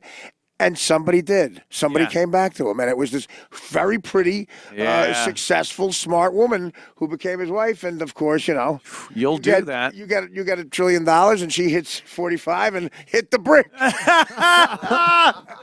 You become the rich guy that wants the supermodel the fucking a woman that's just as tall as him and the great legs on her. Beth is so gorgeous. I love Beth, but you know, she's the second wife. She's the of course. She looks like Christy Brinkley. When she walks in a room, she makes money off her looks. That's not $96 a week Howard wife. Yeah. That is not. And also, like, thank God, I had to give the best man speech at his fucking wedding, and it was the most nerve-wracking thing. He asked me to do it, so I could not do it, you know. And it's at Le Cirque. He buys out Le Cirque, which is a small restaurant, and it's like in a semicircle. It's Trump and Melania, a foot from me. Joan Rivers, Billy Joel, and the latest woman he's going to give $50 million. So she was 23 years old at the time. Howard and Beth and fucking Barbara Walters. Okay. So now I kill, except Barbara Walters is like this. But the first joke, and thank God this got a laugh because this was a risk. If this bombed, I was going nowhere. I said, well, we're here to celebrate a Jew from Long Island who's a legend, an unbelievable creative genius who's marrying his second wife, a statuesque blonde with blue eyes who's a model, and I looked right at Billy Joel. We all know that can work out. Oh, shit. And I started to sing Uptown. Going, Oh, it's great. the place, thank God I got a big laugh. Oh, yeah. Because that would have been... Billy was laughing? That was a risky opener. Yeah, he was laughing. Cool. His 22-year-old girlfriend said, what's he talking about? What is that? Oh, be quiet. Well, I said to her, I said, you're not laughing at you. Go home and Google Billy Joel. You play piano? Yeah, I play piano, honey. Where? Actually, Trump came Madison Square Garden. every month. Every month I play The piano. house band at the Garden. It really is something because I don't know. Many men are attracted to younger than themselves. Sure. Yes. It's just the way it works out.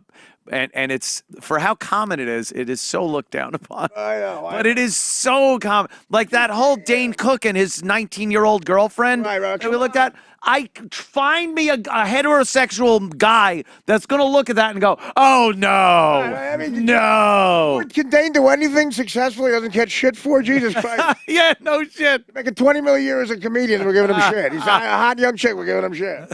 I watched the Academy Award nominated film, 3 billboards in Ebbing, outside Ebbing, Missouri, whatever the unbelievably long and stupid title is. It's that new movie, got the woman, Frances McDormand. Oh, yeah, good actress. She's in that. She's fucking great. And Sam Rockwell's in it, who is also another just, everything he's in is good. Yeah. He's just one of those good kind of character actors. And Woody Harrelson. Oh, yeah. An amazing cast, really good movie. It definitely held my interest, and it was anything but an action movie. It's a new movie? Yeah, new movie. It came out. It's kind of an indie kind of a thing, but it's Academy Award is very excited about all the award shows and Woody things. Harrelson and just Sam Rockwell in another movie together. It's really good. Oh, okay. I've heard of this. Yeah, it's this one. She's always good, and she looks like she tries to make herself uglier. Like that's how. Yeah, good she really fucks herself up. Her daughter got raped and murdered, and she put these 3 billboards up in the town calling out the police department and not doing enough to find out. And the police department gets very upset with the whole thing. And I feel like we raped her. Captain and and she's just really she'll say whatever's on her fucking mind. And he's like a piece of shit cop. Rockwell plays. He plays a great like when he plays a bad piece guy. of shit cop. And Woody plays the chief of police. Oh, all right. And he's kind of behind a rock and a hard place. Kind He became a respectable actor. He did, isn't that weird? I still turn on Cheers and go, that's the guy that became like the Academy Award-winning great actor. He was really good on Cheers. It was funny, like that. He was playing definitely characters on him. Yeah, really good. But it was a good movie. Sam Rockwell was a guy. Like Confessions of a Dangerous Mind, when he played Chuck Barris. It was supposed to be big, and it wasn't. But I liked that movie too. That was. I did too, but they thought it'd make more money. I don't know why. It's about Chuck Barris. Yeah. It's great. And it was it was pretty goofy fucking movie. But this one's good. I brought it up because her ex-husband shows up. No, in the movie. Really? Character in the movie is her ex-husband, and he has I guess a 19-year-old girlfriend. Right. And it's hilarious. The portrayal is hilarious. She is dumb as fucking dirt. And beautiful. So perfect. Yeah. That's how we like them. But it's good. It's I would definitely I recommend check it out. It's better than fucking Transformers 8 or whatever. movie. Oh, and the little midget there is in it. The most successful midget of all time, Peter He Dinklage. is the most successful midget of all time. Because all those midgets in Wizard of Oz got ripped off. Yeah. And they're always playing midgets. Yeah. For some reason, he can be in a movie, and the whole thing that he's a midget isn't the big part of it. Yeah, and that's I defy you to find that in That's another tough to midget. do. It's unrealistic. It's unrealistic. Start. We were supposed to notice the guy's not a midget. I mean, what are we, Jesus Christ? Am I the guy who made the midget? Yeah. Peter Dinklage, the most successful midget. I think so. Midgetdom. Yeah, but you know what they did to the poor midgets in Wizard of Oz? They put their checks where they couldn't reach them. The cubby hole. Oh my God! And then they expire. It goes right back into Metro's account. That's right. Billy Barty's check expired again. Nobody thought of bringing a step stool. All right. You know, there's something to be said because there was still a few of those midgets alive. After, how do you live that long? Well, they were living under a bridge, and Was that it? Is that a better place to live? I find it odd when you find like midgets that were in The Wizard of Oz that were still alive, and like concentration camp survivors. It's like that should have at least taken 30 years off your fucking life. exactly. Even if you made it through, like you should not make it to 95 years old. Everybody in my family lived to be like my grandparents and great-grand all lived to be 95, except one guy that made it to 75. My grandfather, because he was in a German prison camp for 6 months, and people, well, he didn't eat right. No, he didn't eat right. Yeah? No, he was in a fucking German prison camp. I mean, come on, give the guy a break. What they got to do with the food? Yeah. I had to cross the Rhine River at 3 a.m. They would give us this schnitzel. It just wasn't up to par. You talk about a different fucking generation. My grandfather was in a German prison camp. His name was very Italian, so he didn't have to go to the bad camp.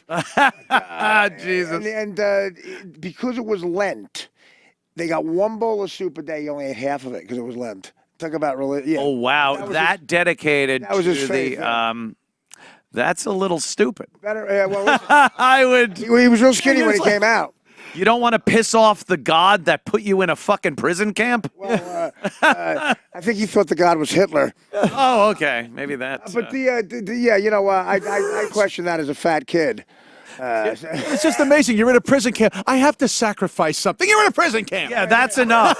I think you're sacrificing pretty much enough. eat the whole fucking soup. That was a religion. Can eat all the soup. I was watching, I guess there's a documentary that is a companion piece to Band of Brothers. Band of Brothers was an amazing HBO show years ago, like 2001 it came out. It was about a band of black guys. Yes, it was a bunch of brothers. That was Band of Jackson Brothers. The Tuskegee Right, the Airmen. Jackson 5. Tuskegee Airmen. I mean, we believe they saved the war. You're fine. They do interviews with the real soldiers, and these guys like missing legs and Grizzled. arms, and they wear the hats with their the whatever VFW hat. they were whatever they had done over the course of the years, and they talk about this stuff, and you think, could you possibly imagine some little fuck soy boy from Berkeley having to face what those motherfuckers did and face? It's embarrassing when you see what they're complaining about. You got to give McCain a little bit of a pass sometimes. What? Getting a fucking nice VC rifle butt right to your jaw. Tiger box. God damn. Oh, I know. It's it's unbelievable how different that generation was. After Pearl Harbor, they ran to the recruiting stations. Yep. They couldn't get there fast enough. Men killed themselves if they couldn't get in because they weren't of a medical considered problem. right now. They decided they were useless and would kill themselves. Vietnam changed that. Yeah, no shit. Drugs. Although morphine was pretty big back in the big one. Psychoanalysis, like that's when therapy came in. And Right. Like a lot of those old guys, they came back. They didn't say shit. Like I think World War II especially was one of those things where right after it was over, you didn't go, wow, it's World War II. Let's make a documentary. And it was just that piece of shit struggle everyone had to go through. And they just came back. They went back to their farms, their factories, their business. They worked. My grandfather was the happiest guy. That was it. Never batted an eye. You know, never wanted to talk about it, never whined about it. Never whined about it. Never done. Of course, they'd wake up like, ah! every evening. I think that was because of me. But no, you're right. Exactly. It was a different fucking sort of. Also, the war they were fighting really was. They were heroes. Oh my God! They were, they were treated like people who saved the world because they did. There was no. Well, why did we have to go? No, there's a reason. They're trying to kill us. Yeah, there was. We have to eliminate them. Yeah. Right. The support was huge, and then the cause was very spelt out and obvious. Yeah, there was no misunderstanding why we're there. Fucking Norm again doing a great fit on Letterman. I saw when I was watching. He's like, World War II. Yeah. Got the Germans. I don't trust the Germans. Germans decided to go to war with the world. In World War I, he was talking about. That delivery. That talking about World War I. He goes, 30 years later, they decided once again to go to war, and their opponent was once again going to be the world. So fucking good. One of my favorite bits he does is when you give somebody a lottery ticket as a gift. When you do that, you're really saying, here's nothing. Because the last thing you want to have happen is that lottery ticket to hit. It hits for $14 million, and you go, hey, Jed, what'd you get me for Christmas? I know I got you the $14 million. What'd you get me? I got you that mug. Oh, the coffee mug, yeah. Any chance of that skyrocketing in value? Here's nothing. Here's nothing. I know I got you the 14. So I got you the 14 million. It's so fucking good. He started doing stand-up at 30. He never did it before. And I used to bust his balls because he grew up on a farm in Ontario above Toronto. Yeah, Canada. And he was 14 when he left home. And then he moved to Vancouver. And then there's I call it the Norm Jesus years. There's lost years where, to me, he was clearly blowing a guy for weed. He did a bunch of ne'er-do-well things. He walks into Yuck Yucks in Toronto one day, and he just gets on stage at 30 years old, and it's just, from this first, one of those guys, and I believe him, that was just hilarious because how he spoke. That happened to me in London. I got laughs not from my brilliant material. I sound like Tony Soprano. Yeah, maybe that's it. I did stand-up in London once. I go, hey, guys, what's up? You sound like a moron. Well, the blithering idiots is up on stage. Quite hilarious indeed. You ruin your voice with your jokes. I have to get to New York on holiday. On holiday? Ron. Yeah. Let's see. More protests, breaks. What was this? A fight broke out on a cruise ship? That's a great place. A passenger steps on a flip-flop. Now, I've seen a lot of online fights, and they usually have a common denominator to them. But the cruise ship doesn't fit in. You know why? Because it's like the guy who shot up the school, Nicholas Cruz. Nicholas Cruz! What you want is a Nicholas Cruz. Tom Cage! You just want, no fights. Why? It was a Nicholas Cruz. When last cruise I went on about a year ago, I guess it was that a year ago or now 2 years? Was it 2 years? I think about 2 years? 2? Wait a minute. 1 year. 1 year, the big one? No, because then I was in rehab 2 years ago. I don't even remember. Happy Acres was 2 years ago? Happy Acres was Happy Acres. So you're off to Happy Acres, huh? Yeah. When I went down to the rehab that was recommended by Artie Lang. Of course. Artie Lang, we needed a rehab. Keith called up Artie and was like, where's a rehab you recommend? This place is great. There's a pool, good meals, some chicks. I mean, it was right outside of Miami. It's great to go to rehab. Outside of Miami? 20 minutes from Coketown. It was fantastic. But that's one of the first times I ever really talked to you. Was a rehab debacle. What's wrong? What do you need? Some advice on jokes? No, I need a rehab. Rehab. Oh, they treated your room. They treated your room like the Frank Sinatra suite at the fucking Sands. I know. Yeah, they were like, oh, and this, by the way, this is where Artie stayed. Yeah, thanks for the anonymity. Yeah, isn't that second A? Right, yeah, right. Like they said about AA meetings, it's anonymous. Everyone I've gone to where someone recognized, you get on the sidewalk, 30 seconds, I hear like, the fat guy from, yeah. Yeah, Artie was... a shit movie. Artie Lang's here, and but the cruise I went on, whenever it was, big fucking ship, one of the biggest ones out there. It was just amazing. It looks. I went on one, but And they had 2 giant basketball courts on the ship that were never used. this is a Nicholas Cruise. I had never seen so much just wasted ship real estate. Nicholas Cruise. Almost thought it was not, I guess, right? Oh, no. It was not the Amistad.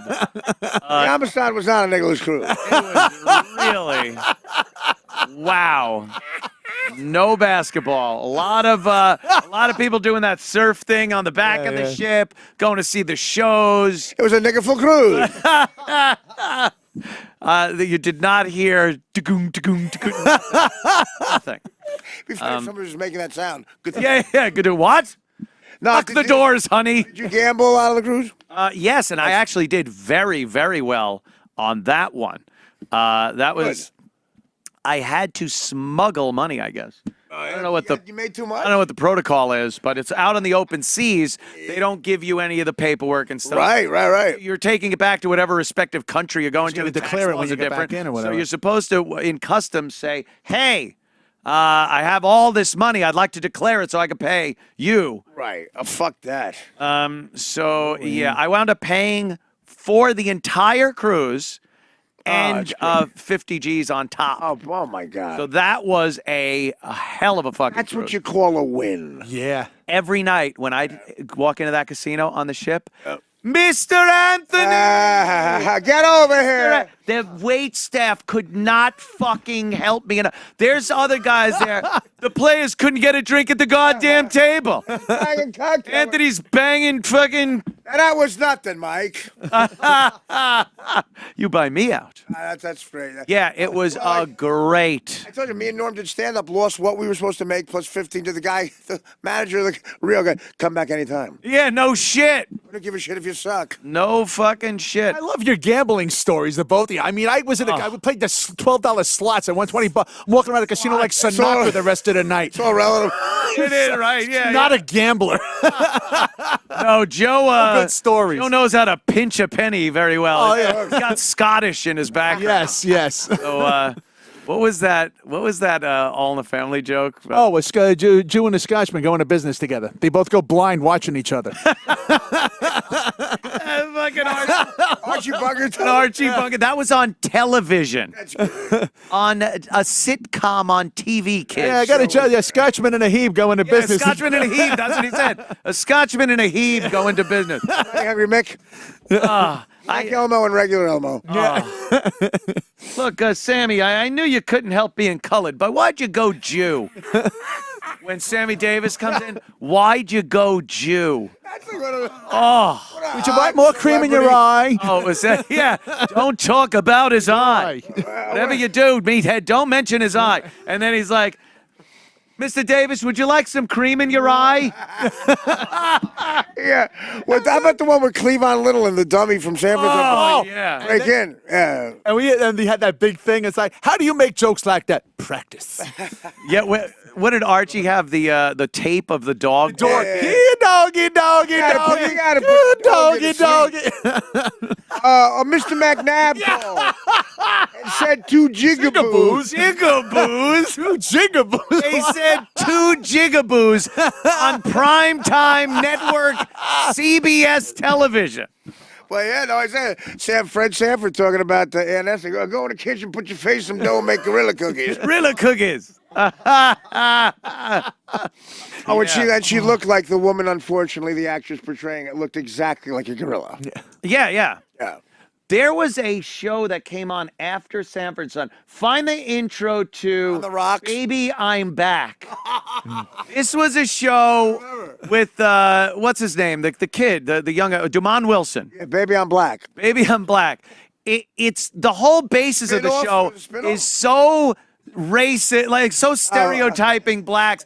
It has Aunt Esther's in it, but watch this. Turn it up a little so we could hear it. On this street.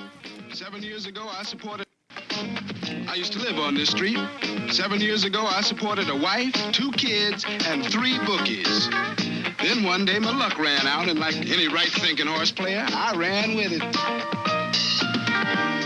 That's my wife, Olivia.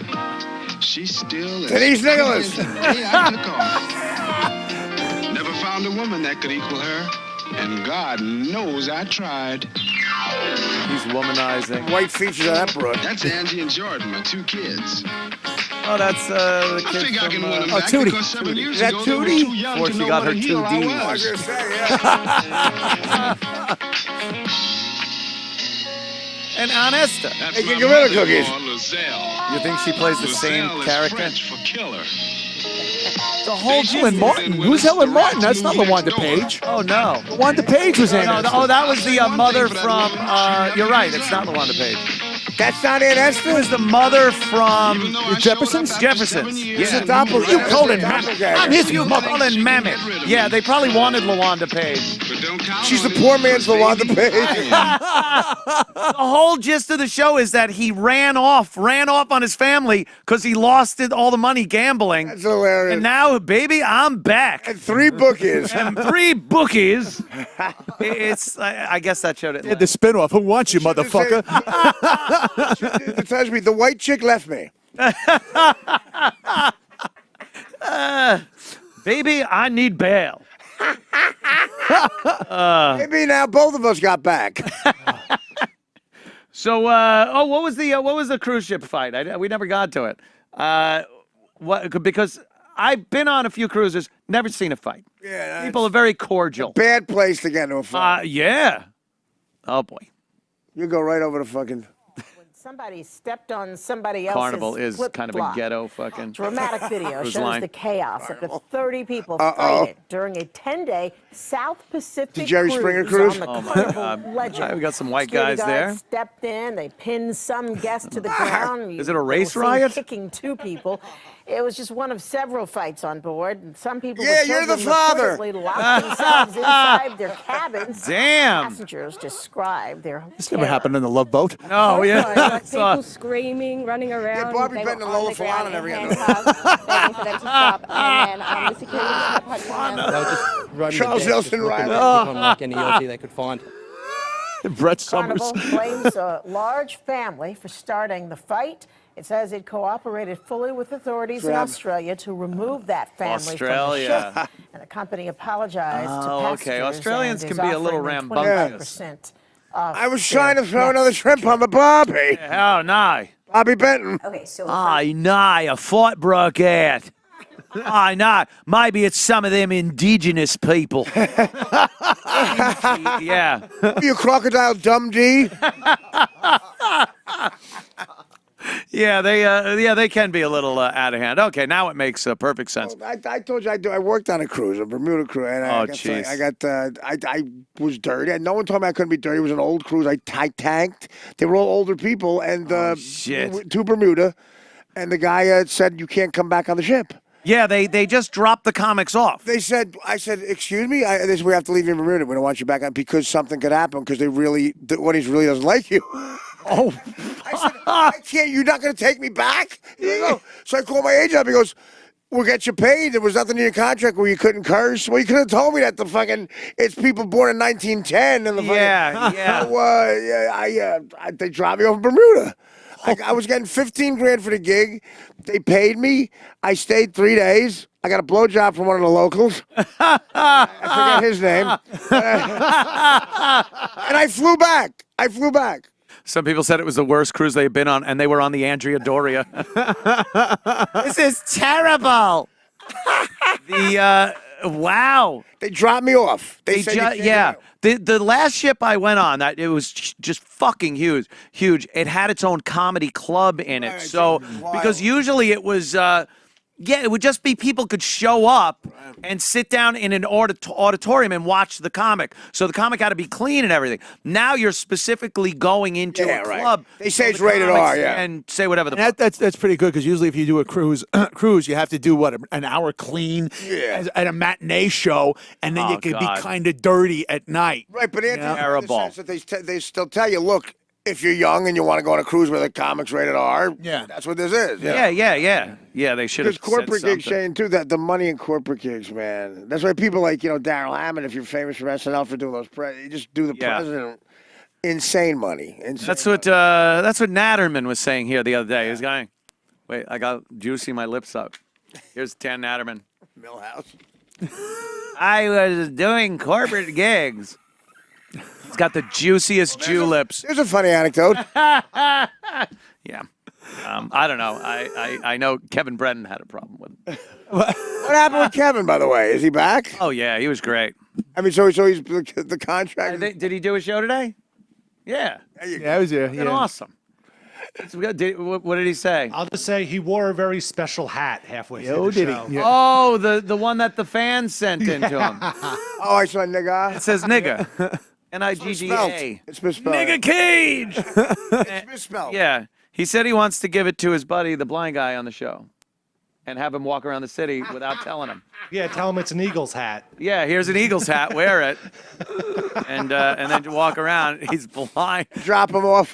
Who isn't fucking laughing their ass off seeing the guy with the cane wearing like a racist shirt and hat? Because it's like, oh my God, someone just fucked with him so bad. I have a friend who has a story that he had back in the early 80s. You remember those shirts, I'm with stupid, and it would point. Oh, yeah. He sat down on a bus. He was getting bad looks, and he was next to a retarded kid. Oh. He said, I'm with stupid. What's your problem? It's like, how dare you? It's like, welcome to true equality. You could be stupid just like a regular person. Well, that's the thing about some people with the gay jokes. Gay people, they don't want to be equal. You can't make fun of them. No, equal. Everyone that wants to be equal wants special treatment. Right. Because equality, true equality, is being called an asshole when you're an asshole, and not getting everything you want, and being shit on and goofed on by people. That's true equality. Absolutely. You want special treatment, do you? Right. That's the thing. Well, fuck you. This is great. I have not been watching the Olympics. I don't really care about I it. could give a fuck. Last night for like 5 minutes, I guess that curling is on. For some reason, people like that. Because it's stupid. They It's just fucking stupid. And then the guys It is sweep stupid. with It's the broom. stupid, and it's like taken seriously. You know? Yeah. I love it. It's a bar game. It's like shuffleboard, which is a bar game. That's on a floor of ice, and So you shave the ice so the thing moves quicker. yeah, I guess you're jacking off in your face. You're doing something to the ice where it can actually move the rock. But watching that must be again. I'd have to have a bet on it. I would have to have a bet, and I wouldn't even know how to bet on that. I guess you got to take the other guy to one guy. Yeah. Oh, who's that? I need stats on them. But here's one of the events I might watch: ice dancing, because a woman's her top fell off. Well, I think that's what about illegal immigrants are doing right now: ice dancing. Oh shit! Oh, A nipple! It's a total nip pop. Is that Janet Jackson? All right, so God bless. A total nip slip. What does Dick Buttons give it? Wow, nice. At which point her male counterpart went, ew. Hey, can you let your dick out? Oh, God damn. So what happened I guess the rest of their little dance, she was distracted by trying to keep her tit from popping out. That's a problem. You got any moving pictures? It's 2018. Oh, here we go. Uh-oh. Oh. Oh, wow. That is just great. Look, she's trying to smile. Is she bummed? Look at that guy. Look at this face. He could care less. Yeah. Oh. He looks like a magician who's too gay. I don't know. He's too gay. He's Siegfried and Roy's gayer brother. Just how you assume the male figure skater is gay is amazing. I don't know. How would you know? Yeah. I don't think you can Was be it gay. like in the in the like Olympics from the 30s and shit, or the 40s? Were they gay like that? I guess so. Or they just, but they just told him to tone it down. some guy fucking horseshoe bald with a cigar. Yeah, let me just tell you. Yeah, it was Throw this McNabb. broad all around the ice. There's McNabb from Archie Bunker. Yeah, right. Oh, she's like, my tits hanging out. He goes, I didn't notice. Oh, shit, her tits are totally popping out. Look at the schnoz on her. Wow, yeah. She got some beak on that one. Since you brought ice skates. Hey, look, it's cold on there, I guess. Fucking nipples popping. That is like, oh my God, if my That's son great. wanted to do that, I would never stop punching him in the face. Shit. You want ice skate? You mean like hockey? Would you please find figure skating from the 1950s Olympics? Oh, you know the black one, the hidden figure skating. Hidden figure skating. If that was me, I tell you, that tip popped, I'd slobber on it like a fucking St. Bernard in a water dish. I would have It's very specific. Make like it's a fucking part of the act. Yeah, right. Like, look at him. He's not gay. He's sucking on that. Yeah, because I can't imagine back in those days that, like, Well, you couldn't. gay was kind of, you know. If you're in the closet and it's frustrating, that's as close as coming out. That's as close Oh, yeah. that's as close you get to blowing a guy on television. Just, the Olympics are for amateurs, not professionals. So these people go back to their normal jobs afterwards. Here's a plumber from Canarsie. Fucking that's. All right, yeah, this is. That's Carlos teaching him Mamba. Look, he's got a bow tie. Yeah, a well, little back then, jacket men were on. flamboyant, not fags. That's the thing. Nah, they were He fags. had to be a fag. This guy went back and just.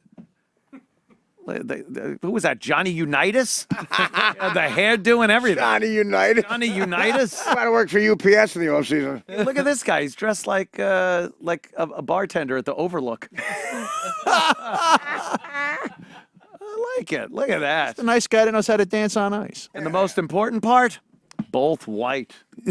I mean. Hey, listen. Yeah. No real tricks, though, huh?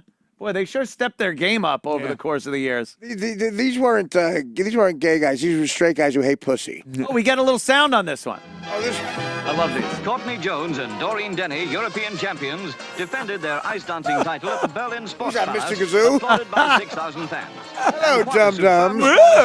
Well, this queer really can skate.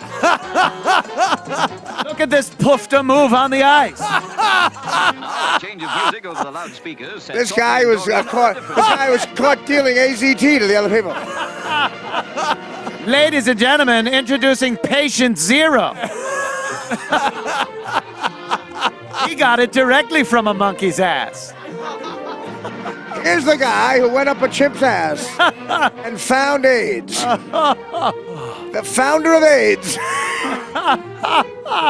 Look at how disgusted he is by her pussy. Don't even look at it. After the operation, I'll have a nicer pussy. Yeah, look at that. was They're dancing under the handicap of a painful injury caused by catching her hand in the revolving door at her hotel. What? That's how it happened. Bitch. He put his cock in a vacuum. He was actually fisting his boyfriend, and he sneezed. Of 7 judges, Doreen and Courtney were winners. It was their first successive. He wants to be a dentist. He says he wants to check cavities. Not those cavities.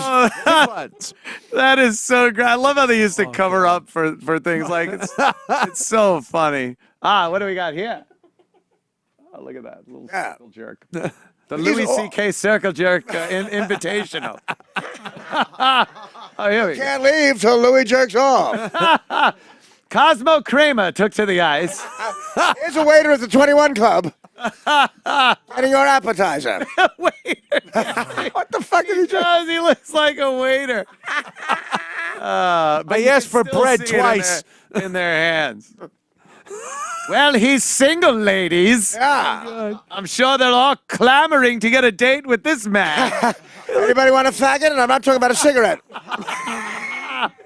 He looks like the waiter. You're sitting at your table. Where the fuck's my bread? Where is this guy? That's what he's doing every time. Like, fuck, we've been sitting here an hour. All right already. Hey, is the waiter spinning again? Look at that We need audience water. of white people. Oh, my God. At one point, did anyone, they look excited. Here we go. What is she doing? She's in a little tutu. Yeah, really. Yeah, it was a different world back then, kids. Where's Tanya Harding's boyfriend with a pipe in it? Yeah, Jeff Gillooly with his fucking, hey, fucking Gillooly. Jeff Gillooly. Who else would rap a woman on her knee to fucking Jeff Gillooly? Holy shit. What would do? I got a guy. At least he was no fag. Exactly.